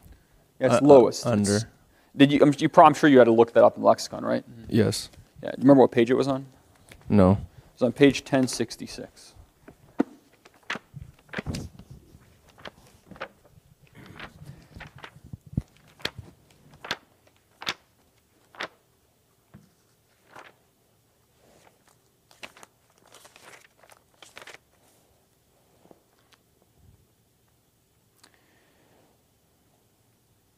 So there you can see on the bottom of 1066, you have takti, lower, lowest, and he gives you the forms. So taktioth, or taktia, is the feminine singular. So, from the lowest, Sheol. Now, so good, the translation was quite good. You just stick an of in there, but that's okay. We all make mistakes. Now, the King James says, "Thou hast delivered my soul from the lowest hell." So it says Sheol is, at least at times, used for the place of where the lost receive torment. A Watchtower Society or a Seventh-day Adventist will say Sheol is just the grave, just place of the dead, never talking about anything to do with punishment, eternal punishment. No hell there. So is David, if Sheol is just the grave, what would David be saying here? What would the lowest Sheol be? You've delivered my soul from a deep grave. I'm going to get buried in a shallow grave. That's great mercy. That is mercy. Shallow grave versus a deep grave. Well, wouldn't they have to change the word to body because they don't actually believe in much of a afterlife soul? Yeah, that would be a problem too. Probably the soul would be a problem. They could probably do something with that. Say soul is just the person, and the soul is often used for the person as a whole. In the Old Testament, the soul that sinneth that shall die, meaning the person who does it. But the fact that you can see clearly here, Sheol has a part that's lowest, and another part, I guess you call it the non-lowest, higher. And so here David says, your mercy is great, you've delivered me from the lowest Sheol. So biblically, like we say in the New Testament, you have this concept, you have Hades in two sections. You have a paradise section of Hades, and then you have the torment section. Paradise, torment, like in Luke 16, for example. Mm-hmm. That's in the Old Testament too. David says, you've delivered my soul from the lowest hell. And that was a great mercy. So that Sheol is not, I'm not saying you can't ever translate Sheol as grave, but you can't take the Old Testament word Sheol and say it's just where you get stuck in the ground. It has a lowest and a higher compartment in the Old Testament. And redemption delivered David from the lowest hell. And he knew that when he died, he was going to be in paradise, not in the lowest hell. So if they had it only grave as possible, mm-hmm. would they interpret the lowest grave as like the core of the earth? I don't know I really don't know what they would do with lowest. I don't know. I mean, to say that his mercy is great because I'm going to be in a shallow grave instead of a deep one doesn't make sense. I don't know.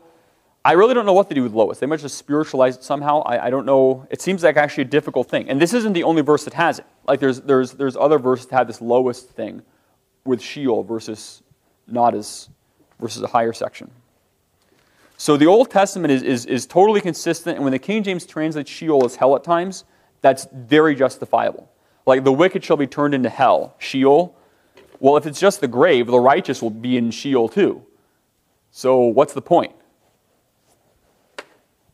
And there's also verses where the word hell isn't even used, where you can see the concept is there, like Isaiah talks about everlasting burnings. So the Old Testament has a doctrine of eternal torment for the wicked. All right. Any other questions on Tehillim 86:13?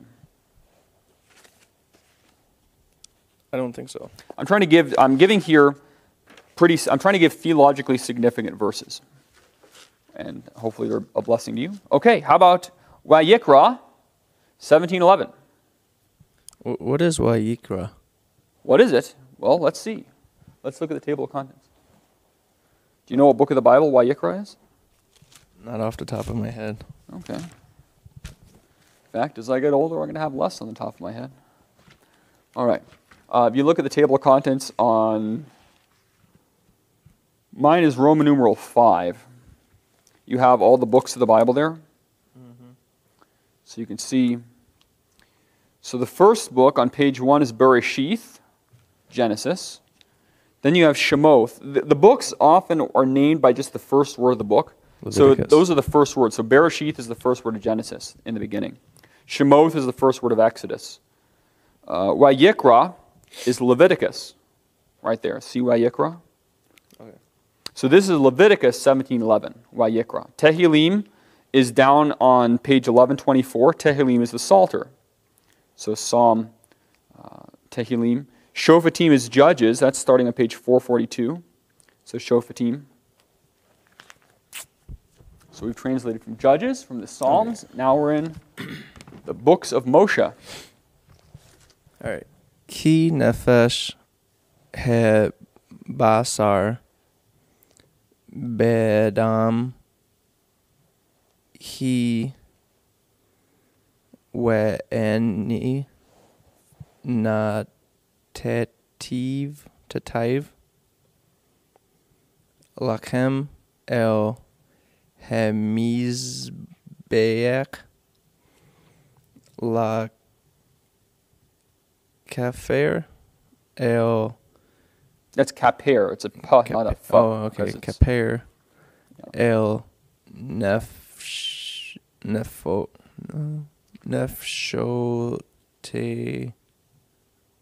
kem. Nafshothe kem. Ki hadam he. Who benefesh yakaper. All right, Tovmo. And what does that mean? Because the life of the flesh is in the blood, and I have given it to you on the altar to make an atonement for your soul, because it is the blood that he will make an atonement for the soul. All right. Not too bad. At first I thought you were just going to quote the King James. It's a familiar verse. Verse. But yes, this is the Hebrew of that verse that shows that there's no forgiveness of sin without blood atonement. So if you take the Old Testament at its word, you don't get salvation by works. Just be a righteous Jew. You get this concept that you need blood to have an atonement. They had it on the altar. Christ is ultimately the altar on the cross there. Okay, nephesh. What is the word nephesh? Life in this instance. What's the first word you think of? Soul. Yeah, soul. And of course, if you don't have a soul, you don't have life either. So translating as life is fine. You could translate as soul as well. But it's the word nephesh, which is frequently used for in a situation like that. So ki, because, nephesh habasar. Nephesh, tell me, is that a construct or an absolute form?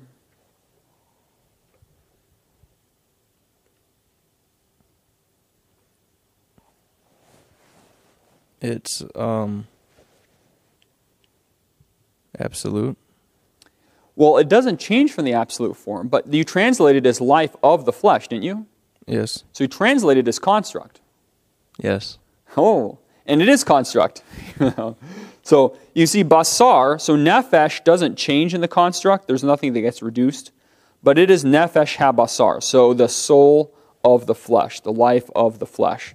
And basar is just flesh. So if I said pars nefesh, what you would say is it's a feminine singular noun in the construct from nefesh. How about basar? And if I say pars basar, you'd say it's a masculine singular noun from basar with an article, and it means flesh. So because the life or soul of the flesh, badam. How did you translate badam? In the blood. Where's the article? Why did you say the? It's in the pathak. Good, very good. So the pathak shows you that there was an article. So in the blood, dam is blood. I gave you a note on the word he. In the Pentateuch, the feminine, instead of being written like in the rest of the Bible, the feminine is like this, okay? He. For some reason, in the Pentateuch, the feminine is written like he. Why that is the case, the ultimate reason is because God wrote it that way. But there isn't an easy, obvious explanation. Obviously, it must have been something that was done in Moses' day. You don't see it in any other books besides the Pentateuch, though. Like, it's not in Joshua, which was written right after the Pentateuch. You don't see it in Job, early text, or anything else that's early, like the Song of Moses in Psalm 90. I don't think you see it. But it just does that. It doesn't really help you. Like modernism doesn't help you, though, because modernism says you have the JEDP documents. How come all JEDP, they all did this? You know what I mean? So it doesn't really, it isn't something that really is more difficult for a theological conservative or theological liberal. It's just, that's how it's done in the Pentateuch. In fact, if anything, this would support the unity of the Pentateuch, because it's that way through the whole Pentateuch whenever you have a feminine. So the Jews often will read this as, because he's everywhere else, they'll often read this as he.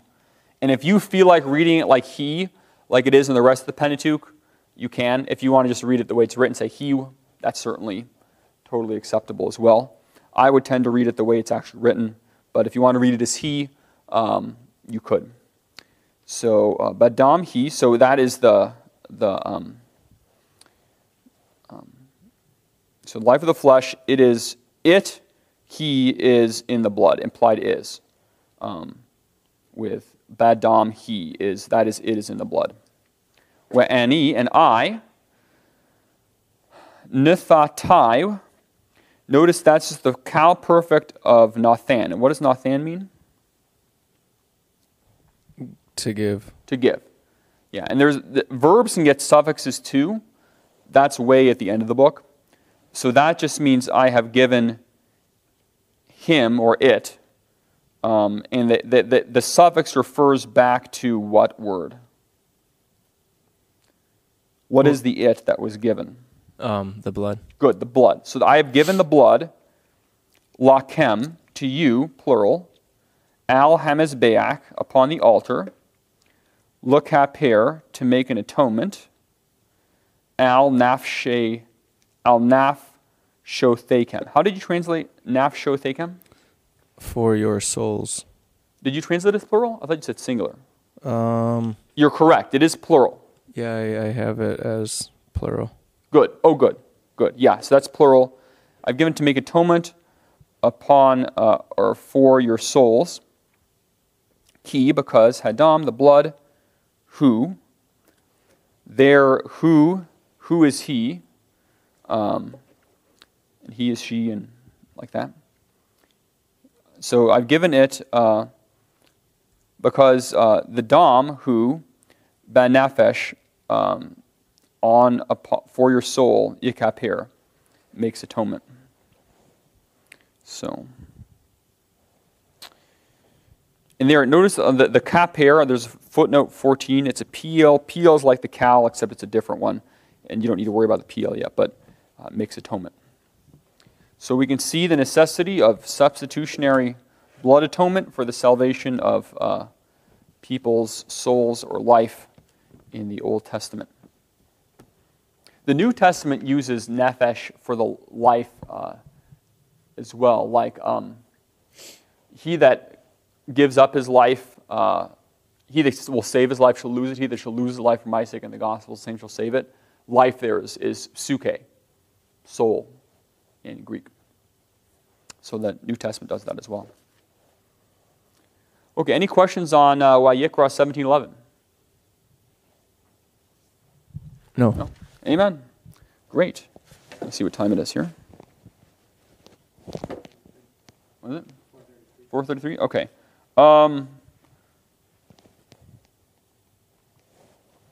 We've taken, so actually, we're going to take a break. Let's do a little bit of homework then. Let's do a little homework. Are we doing 23? No, today was just 21, 22. Oh, really? Next time it's 23 to 25. Okay. Yeah, so hey, pretty good. Only 2. Who could ask for anything more? Now, actually, yeah, you did? Yeah. Okay. More homework, okay. We can oblige you somehow. But by next class, credit students are required to take the test, the lesson 9 to 16 test. And actually, you're an auditor. If you wanted to take if you want to take it, I'll give it to you too, and I'll give you the answer key, and you can just check it over. So, so hopefully, you'll actually be amazed how much you know. 9 to 16, hopefully, is pretty familiar by this point. All right, the first thing I actually want you to do, go ahead and write on the board the imperfect. This isn't a specific homework thing, but you really, it's one of those very important things. Write the imperfect of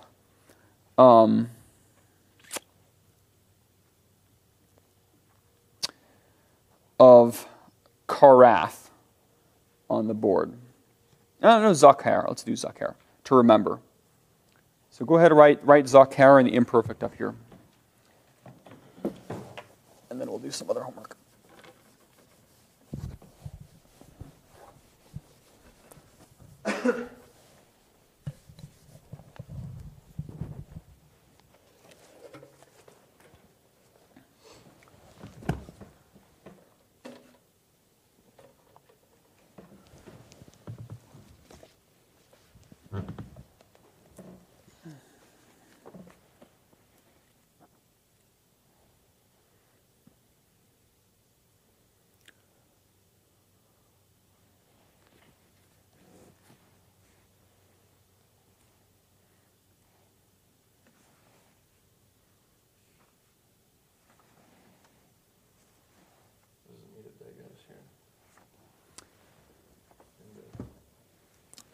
Yiktov, Tiktov, so it's going to be Yizkor, Tizkor.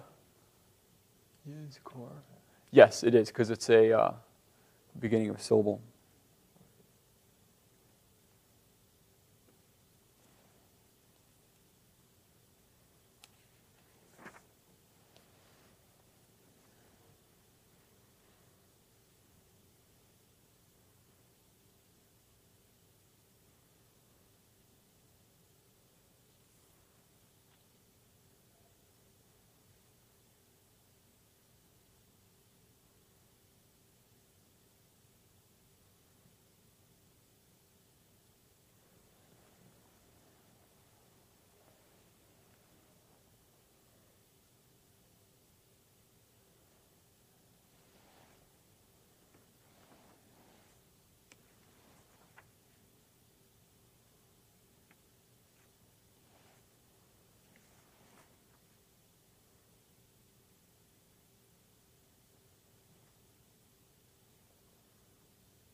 All right. You want to read those with a mic?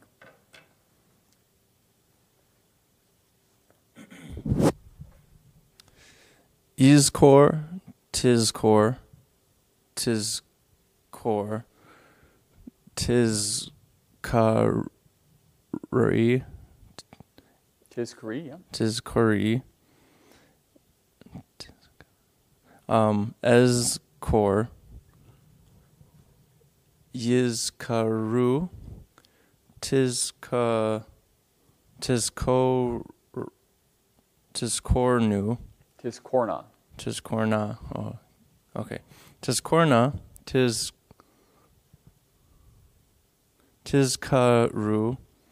tis-korna, niz-core. Good. And I think that this one had a vanished here. Tis-karu. Okay. But otherwise, that's perfect. Very good. And tell me what they mean. What do these forms mean? This was he became old. No, this is remember. Oh, he will remember. Good. She will remember. Thou will remember masculine. Thou will remember feminine. And I will remember.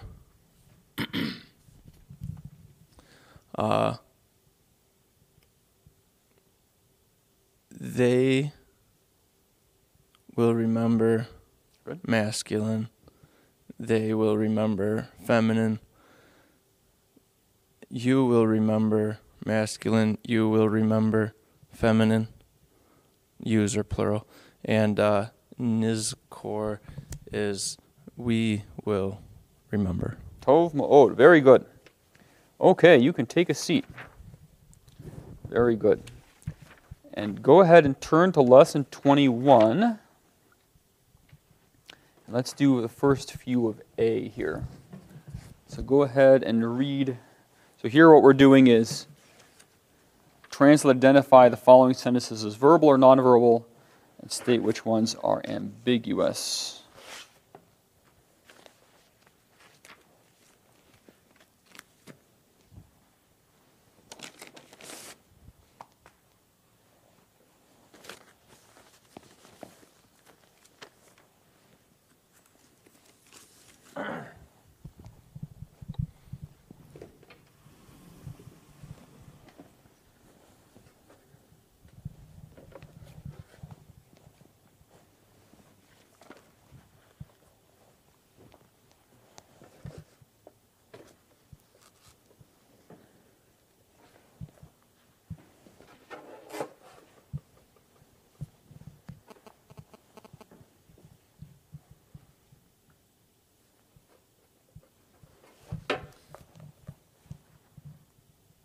Okay. Number one is. Oh, you have the mic? You do? Good. Yep. Good. Okay. Aviv. Math. Aviv. Aviv. Math. Math. Which is.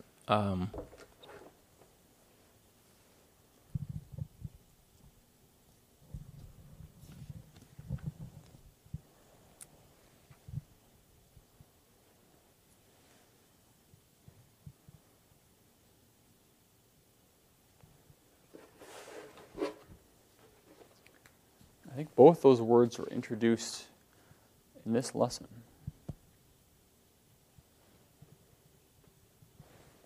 At least with the suffixes like av has.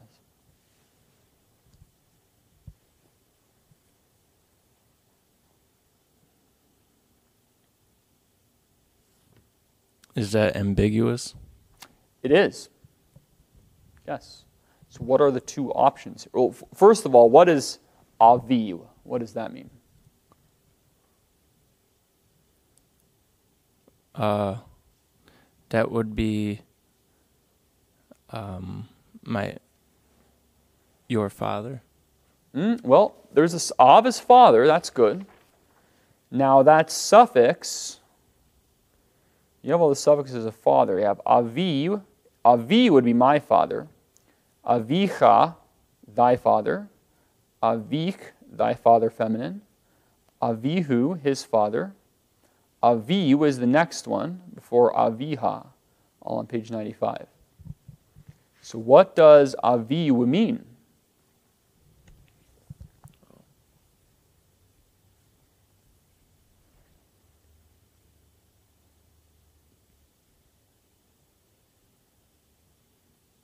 My father. No, that would be Avi. Okay. The first one is my father.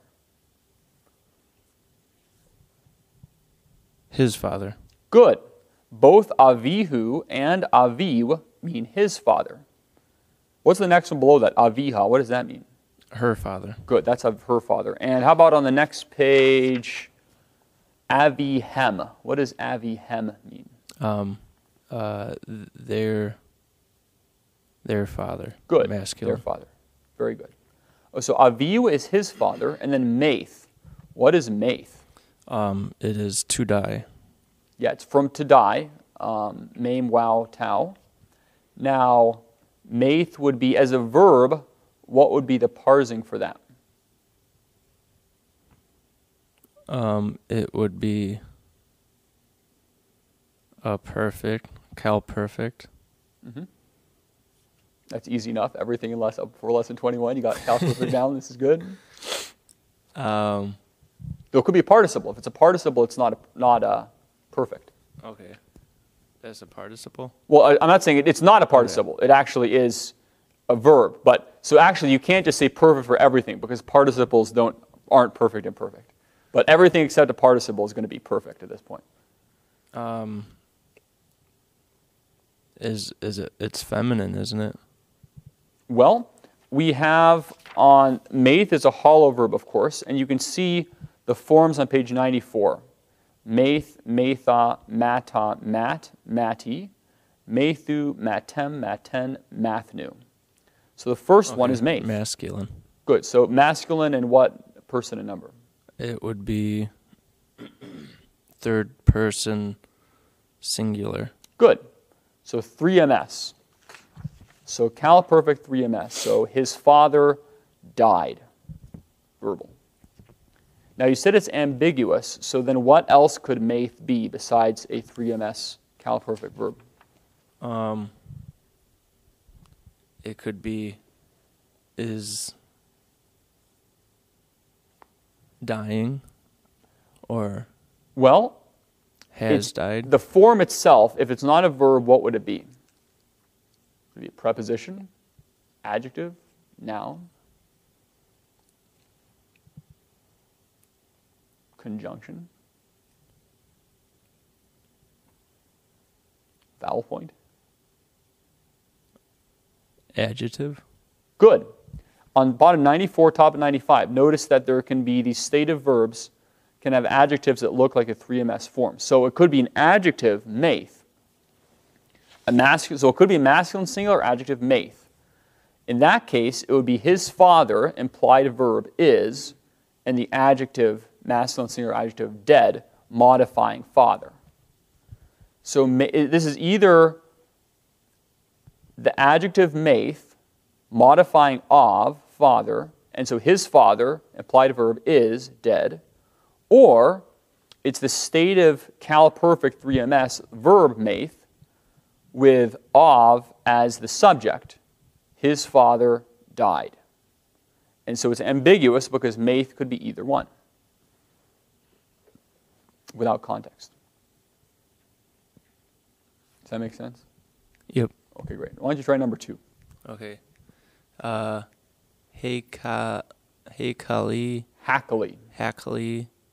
Malay Dam.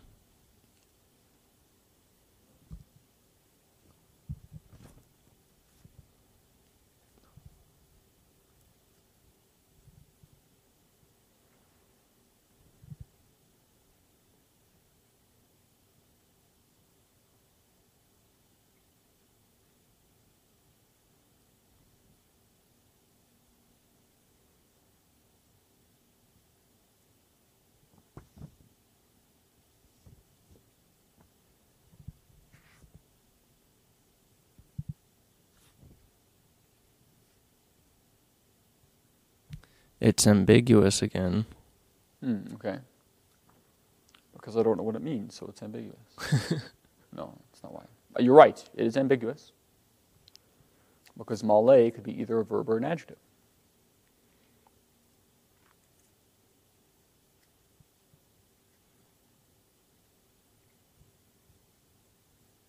So Malay would be either full or filled. Yeah, the translation doesn't. Well, let's. What are the other words here? First of all, Dam is blood. okay, dam is blood, And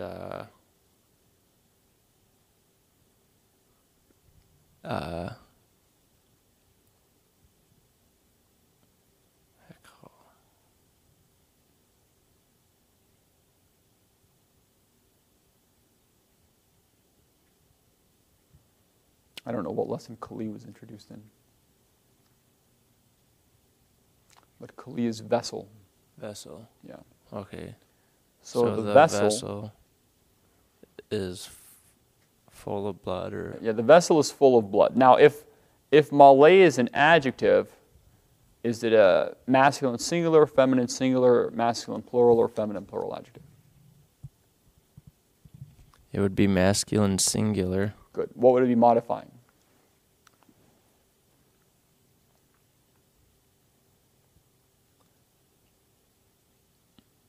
Modifying the vessel. Good, yeah, modifying Kali. So then there'd be like an implied verb is. The vessel, implied verb is, full of blood. Now, if Malay is a verb, what would be the parsing for the verb?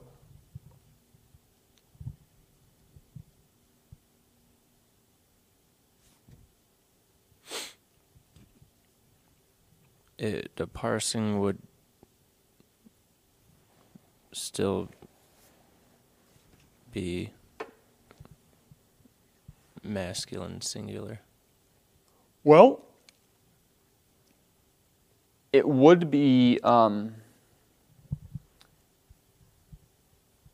singular, yes, and masculine. Would it be perfect or imperfect? Perfect. Yeah, and it has to be cal. So it would be a cal perfect 3ms.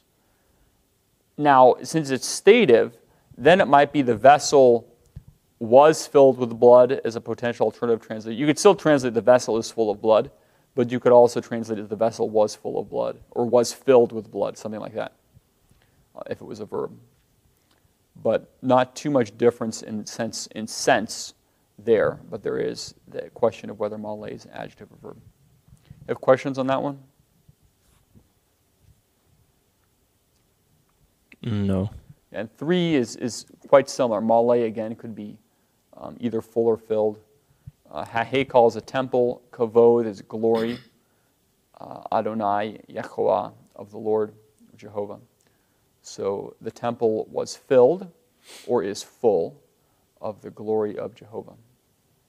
How about number 4? What does number 4 mean? Do I have to parse these in the homework? It's not part of the... I mean, you should... the homework doesn't say... Because they never really had a practice on parsing. No, the homework doesn't tell you to do it. Now, when we get into the Bible, you're going to have to say the verbs are this or that. And when you're reading it, you should know this is ambiguous because this adjective is either A or B. But the homework doesn't say put the parsing for everything. It just says translate, identify. But you want to be thinking about what they are. But no, that's not part of the homework. So, and you'll be getting into parsing. It won't be too bad. So 4. That's coming up in a lesson, though. What is it? That's coming up in a lesson, or? Well, I mean, when you're translating the Bible, you're going to want to know, is this singular? When we get into the Bible translation, you're going to want to put, I think you're supposed to, after the verbs, give the parsing.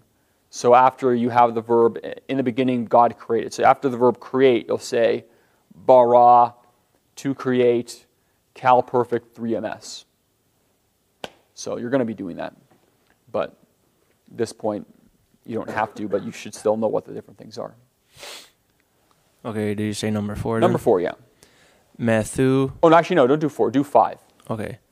Ha'isha metha. The woman, and that would be, wait, what is it? Metha. That would be adjective, so the woman is dead. Oh. Sorry. I don't even know who that is. I normally turn my phone off. Okay, I'm sorry. Say that again. What did you say it was? The woman is dead, adjective. All right. Feminine singular. Well, look at the parsing of to die on 94. So you're saying it's an adjective, not a verb? Okay.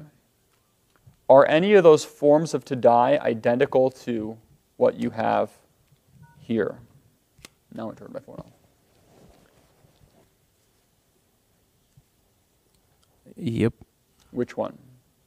Metha. Metha. Okay, so this could be, at least could be, a verb, metha, and what would that mean then?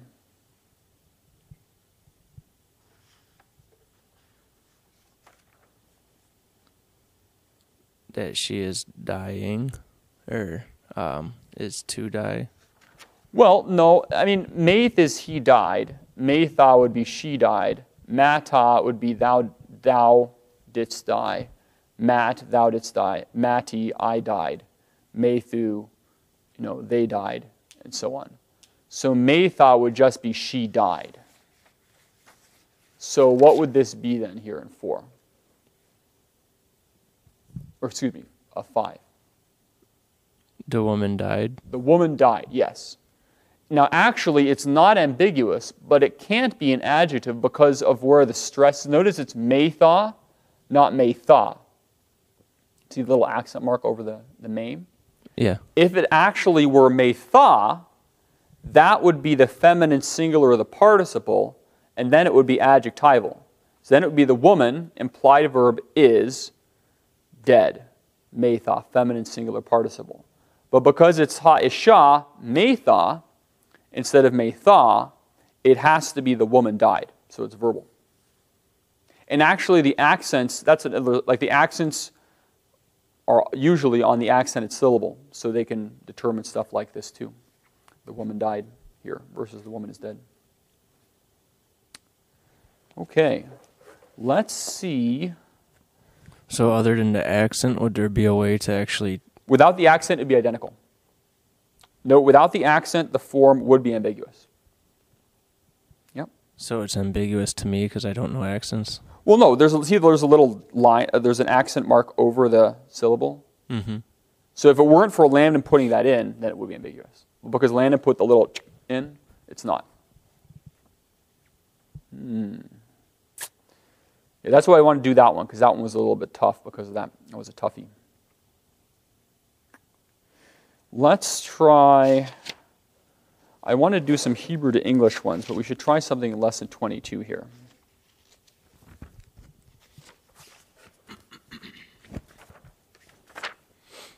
See if you get some of the imperfect here.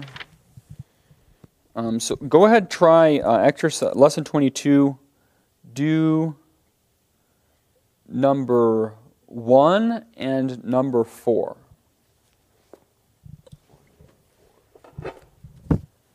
In exercise A.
You know what that first word is? Yisrafu.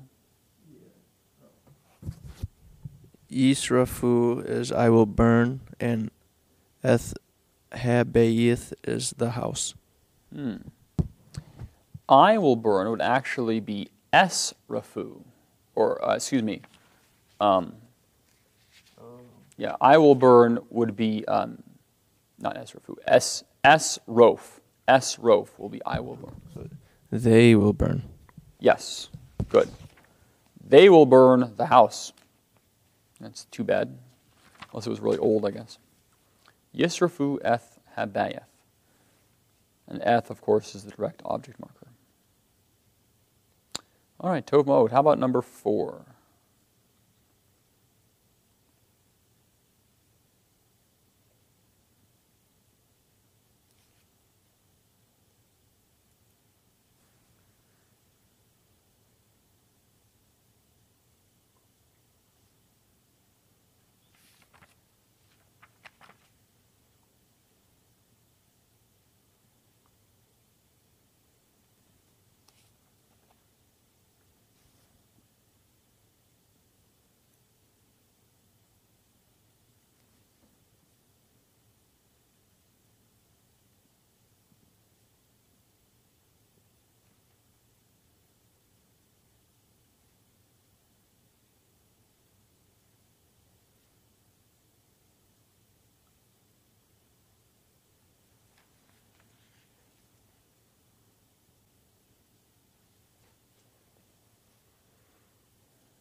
It would be they, feminine, or you, feminine, will sell them.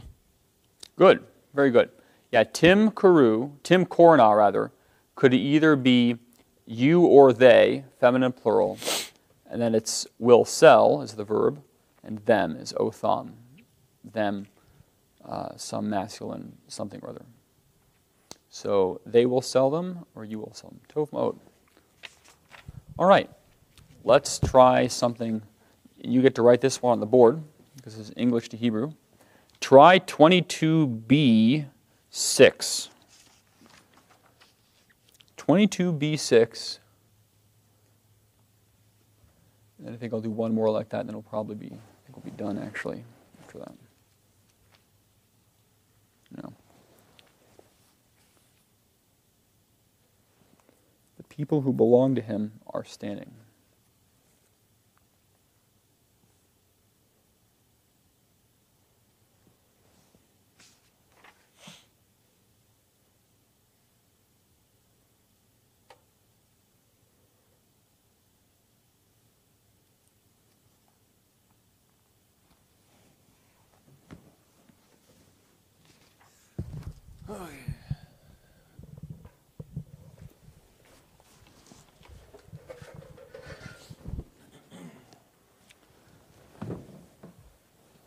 By the way, that script, the way you wrote it, looks nice. It's readable. Yeah, it's readable. It's good. I guess I'm better at Hebrew than English. Mm. Can you read my own notes half the time?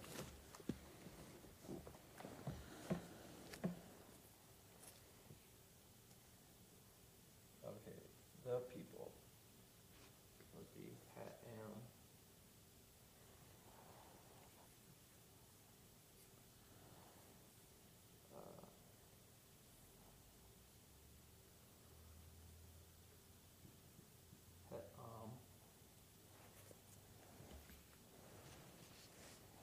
Who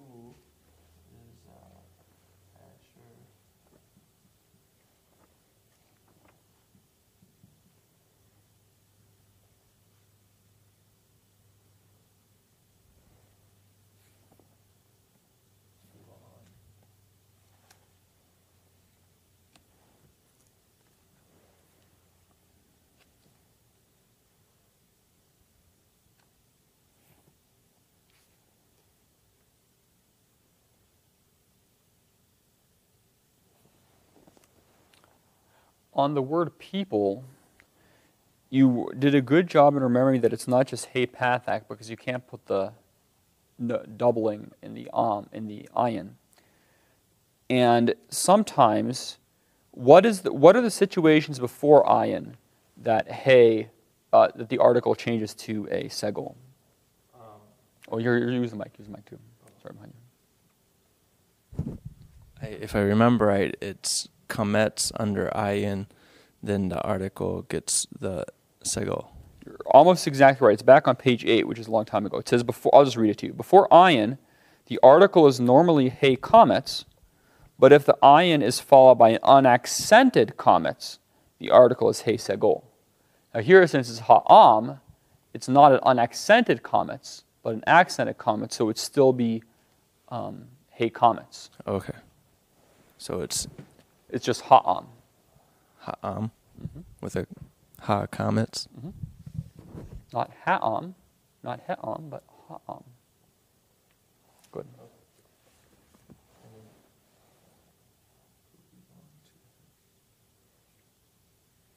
And remember, that's that idiom. That's why I put after it are in his feet.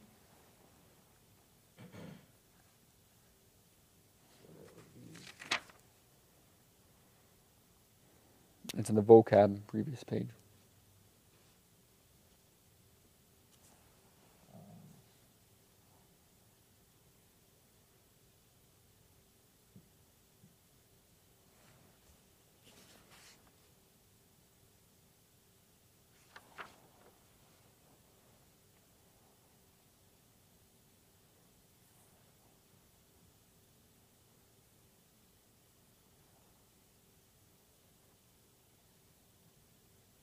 Is that significant, or does it need to be to him? Are you doing good? Is that enough, or does it need to be to him? Like la, him. that right there. That's the people that. You're gonna want to stick the him on there. Okay.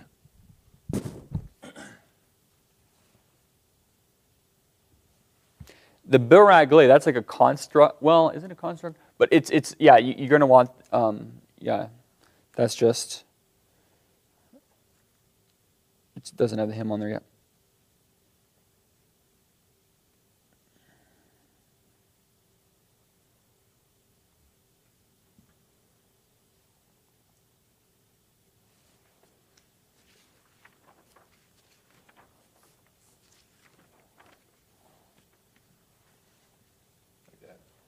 Well, actually, you just stick a suffix on the regel. It's like in lesson 20, page 89.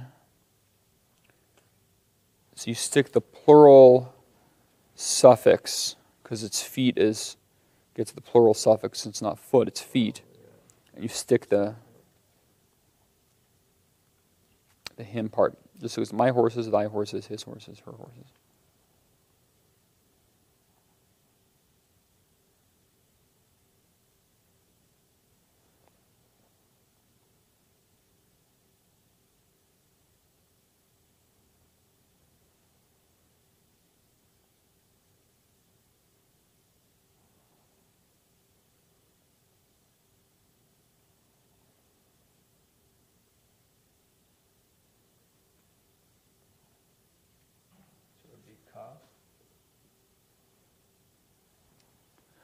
Well, that would be thy feet, but we want his feet.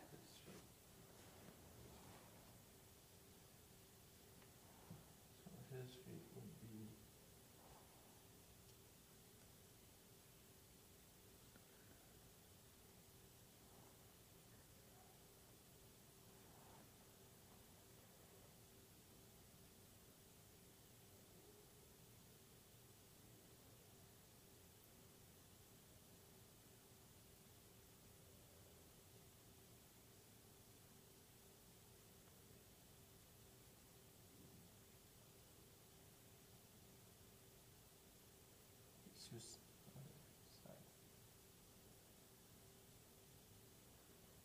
Yeah, the front part you just leave alone, yeah. Good. That is how you would do it. So that's the people who that are in his feet. So that was probably the toughest part right there. No, that's not the end of the sentence, though.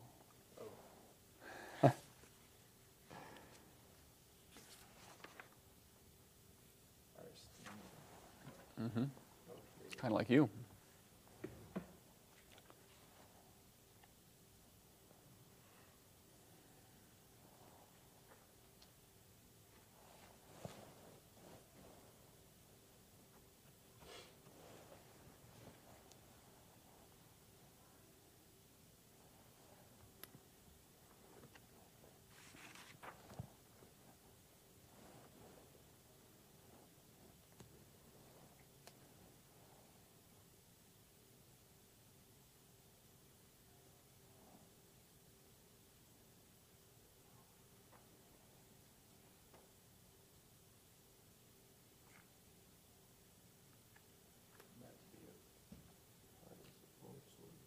Good. It's going to be participle.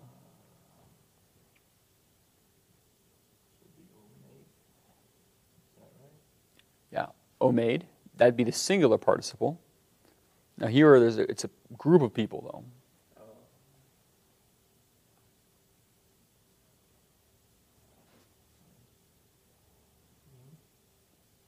though. Good. Omadim. But there's a reduction in a vowel here with the im ending. It's omadim. Goes to shua. Kothev, kotheveth, kothavim, kothavoth. So omadim. Remember kothev, kotheveth, kothavim, kothavoth? The participle. Those are the four forms of the participle. Kothev, he is writing kotheveth, or masculine singular participle, kothev, kotheveth, feminine singular participle, kothavim, masculine plural, kothavoth, feminine plural. Way back even before the verb came up. Good. So that is the people at his feet are standing. Ha'am asher baraglai omadim. And we have time to do one more sentence here, I think. And so let's do in lesson 22. I picked one already because it's a good one to do. Where are we here? Yes, D5. This will be the last thing we do today. 22D5. The evil sons did not customarily remember the words of their old father.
I like this one because it ties together stuff from both lessons 21 and 22 pretty well.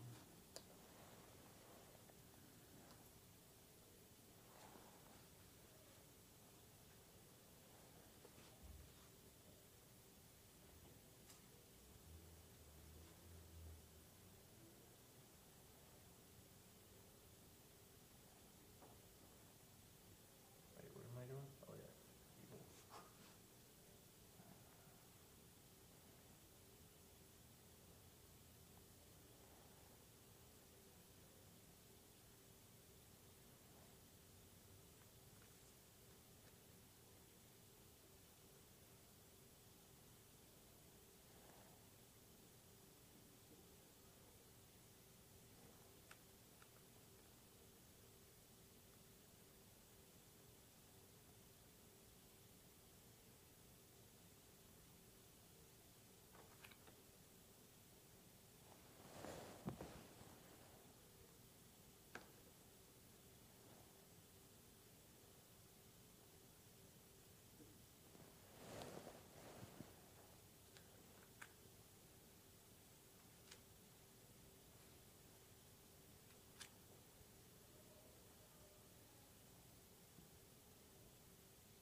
Yeah, you do need a low. Right now you had them remembering. Now they are not remembering.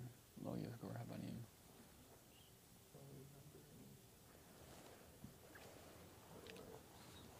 And rasha, is that it's an adjective, right? Yes. Now, then it's modifying banim, so it needs to be masculine plural like banim.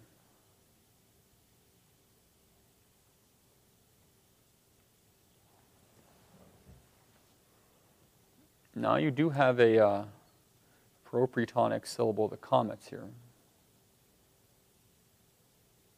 That's a pretonic syllable.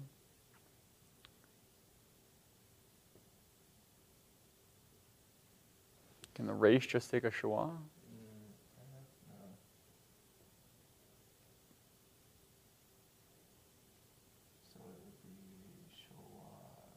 Good, yeah, rishaim, yep. The answer key actually has the form of ra, the other for evil, but this is fine. So it just had a ra'im. It had ha ra'im. Oh, yeah. Ooh, yeah. Since this is definite, this needs to be definite too. It needs an article. The habanim, harashaim.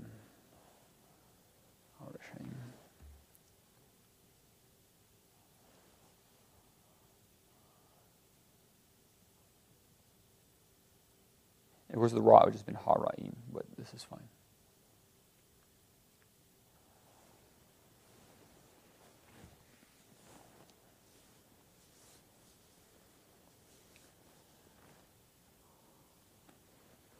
Oh, in the English sentence there,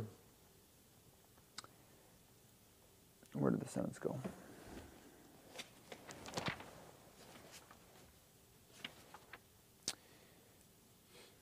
So the words is the direct object of the verb remember. The evil sons did not customarily remember the words. See, this is what I always forget. Yeah, right now, Still haven't caught. yeah, that eth. So you need the direct object marker. Eth. Good. I missed it every time. Really? Oh, wow. I can't grasp that one.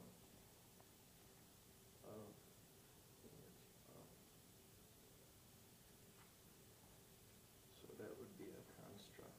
Yes, devarim, unfortunately, your beautiful devarim has to change into a construct form. And since it's a construct, it won't have an article on it either.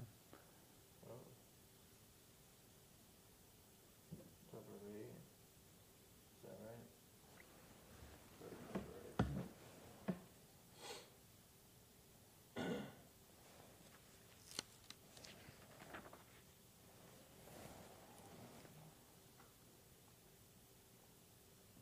I don't remember where he gives you the construct form of devar. I know he does. Right here. On page 89 where it has the plural. Well, those are my words, thy words, thy words. Here we're just getting a construct. We're not putting a my or a thy or a her on the word. We're just having davar be in the construct form. And so the constructs we learned before.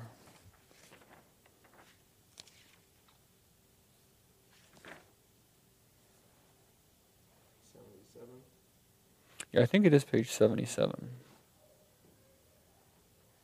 Good, yeah, right there on page 77. Divrei.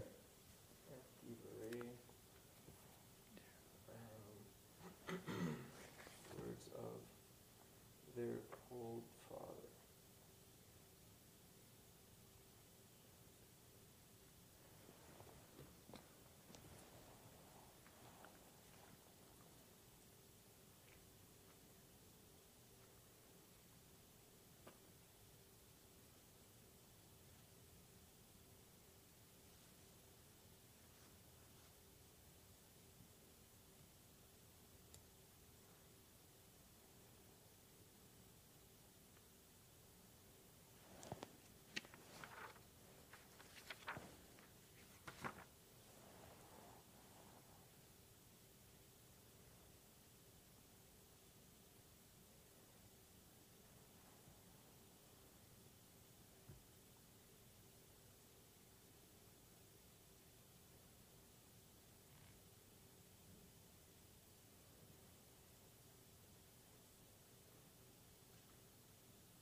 Tov Mod Avihem, good.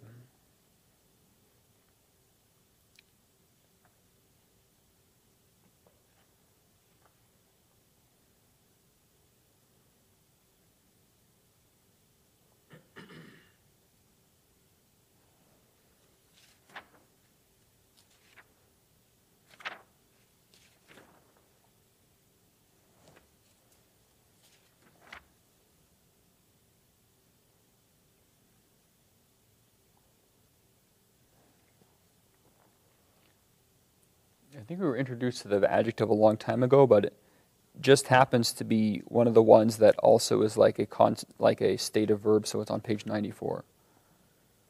And that comparison of the verbs and the adjectives.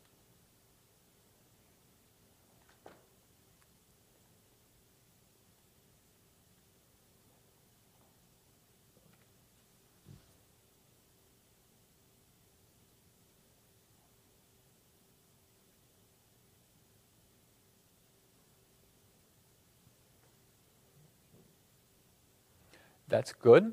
But remember, this is an adjective modifying avihem, their father. Because avihem, because it has that, it actually it's definite. Avihem, the words of their father, with a suffix, and so it actually needs an article. The zakein does. Good. Even though the avihem doesn't have an article in the front, with a suffix, it still acts that way. So that is the way to do it. So the lo yizkor habanim harashaim, the evil sons did not remember eth, direct object marker, the words of their old father. Eth divrei avihem hazakein. Tov ma'od. That was a challenging one, eh? Yeah. All right. Let's read Deuteronomy 6 and let's get out of here.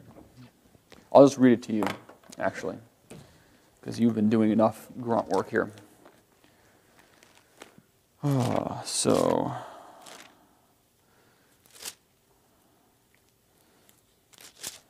Devarim. Oh, no, I'm reading you Bamidbar, not Devarim. Bamidbar 6, 4-6.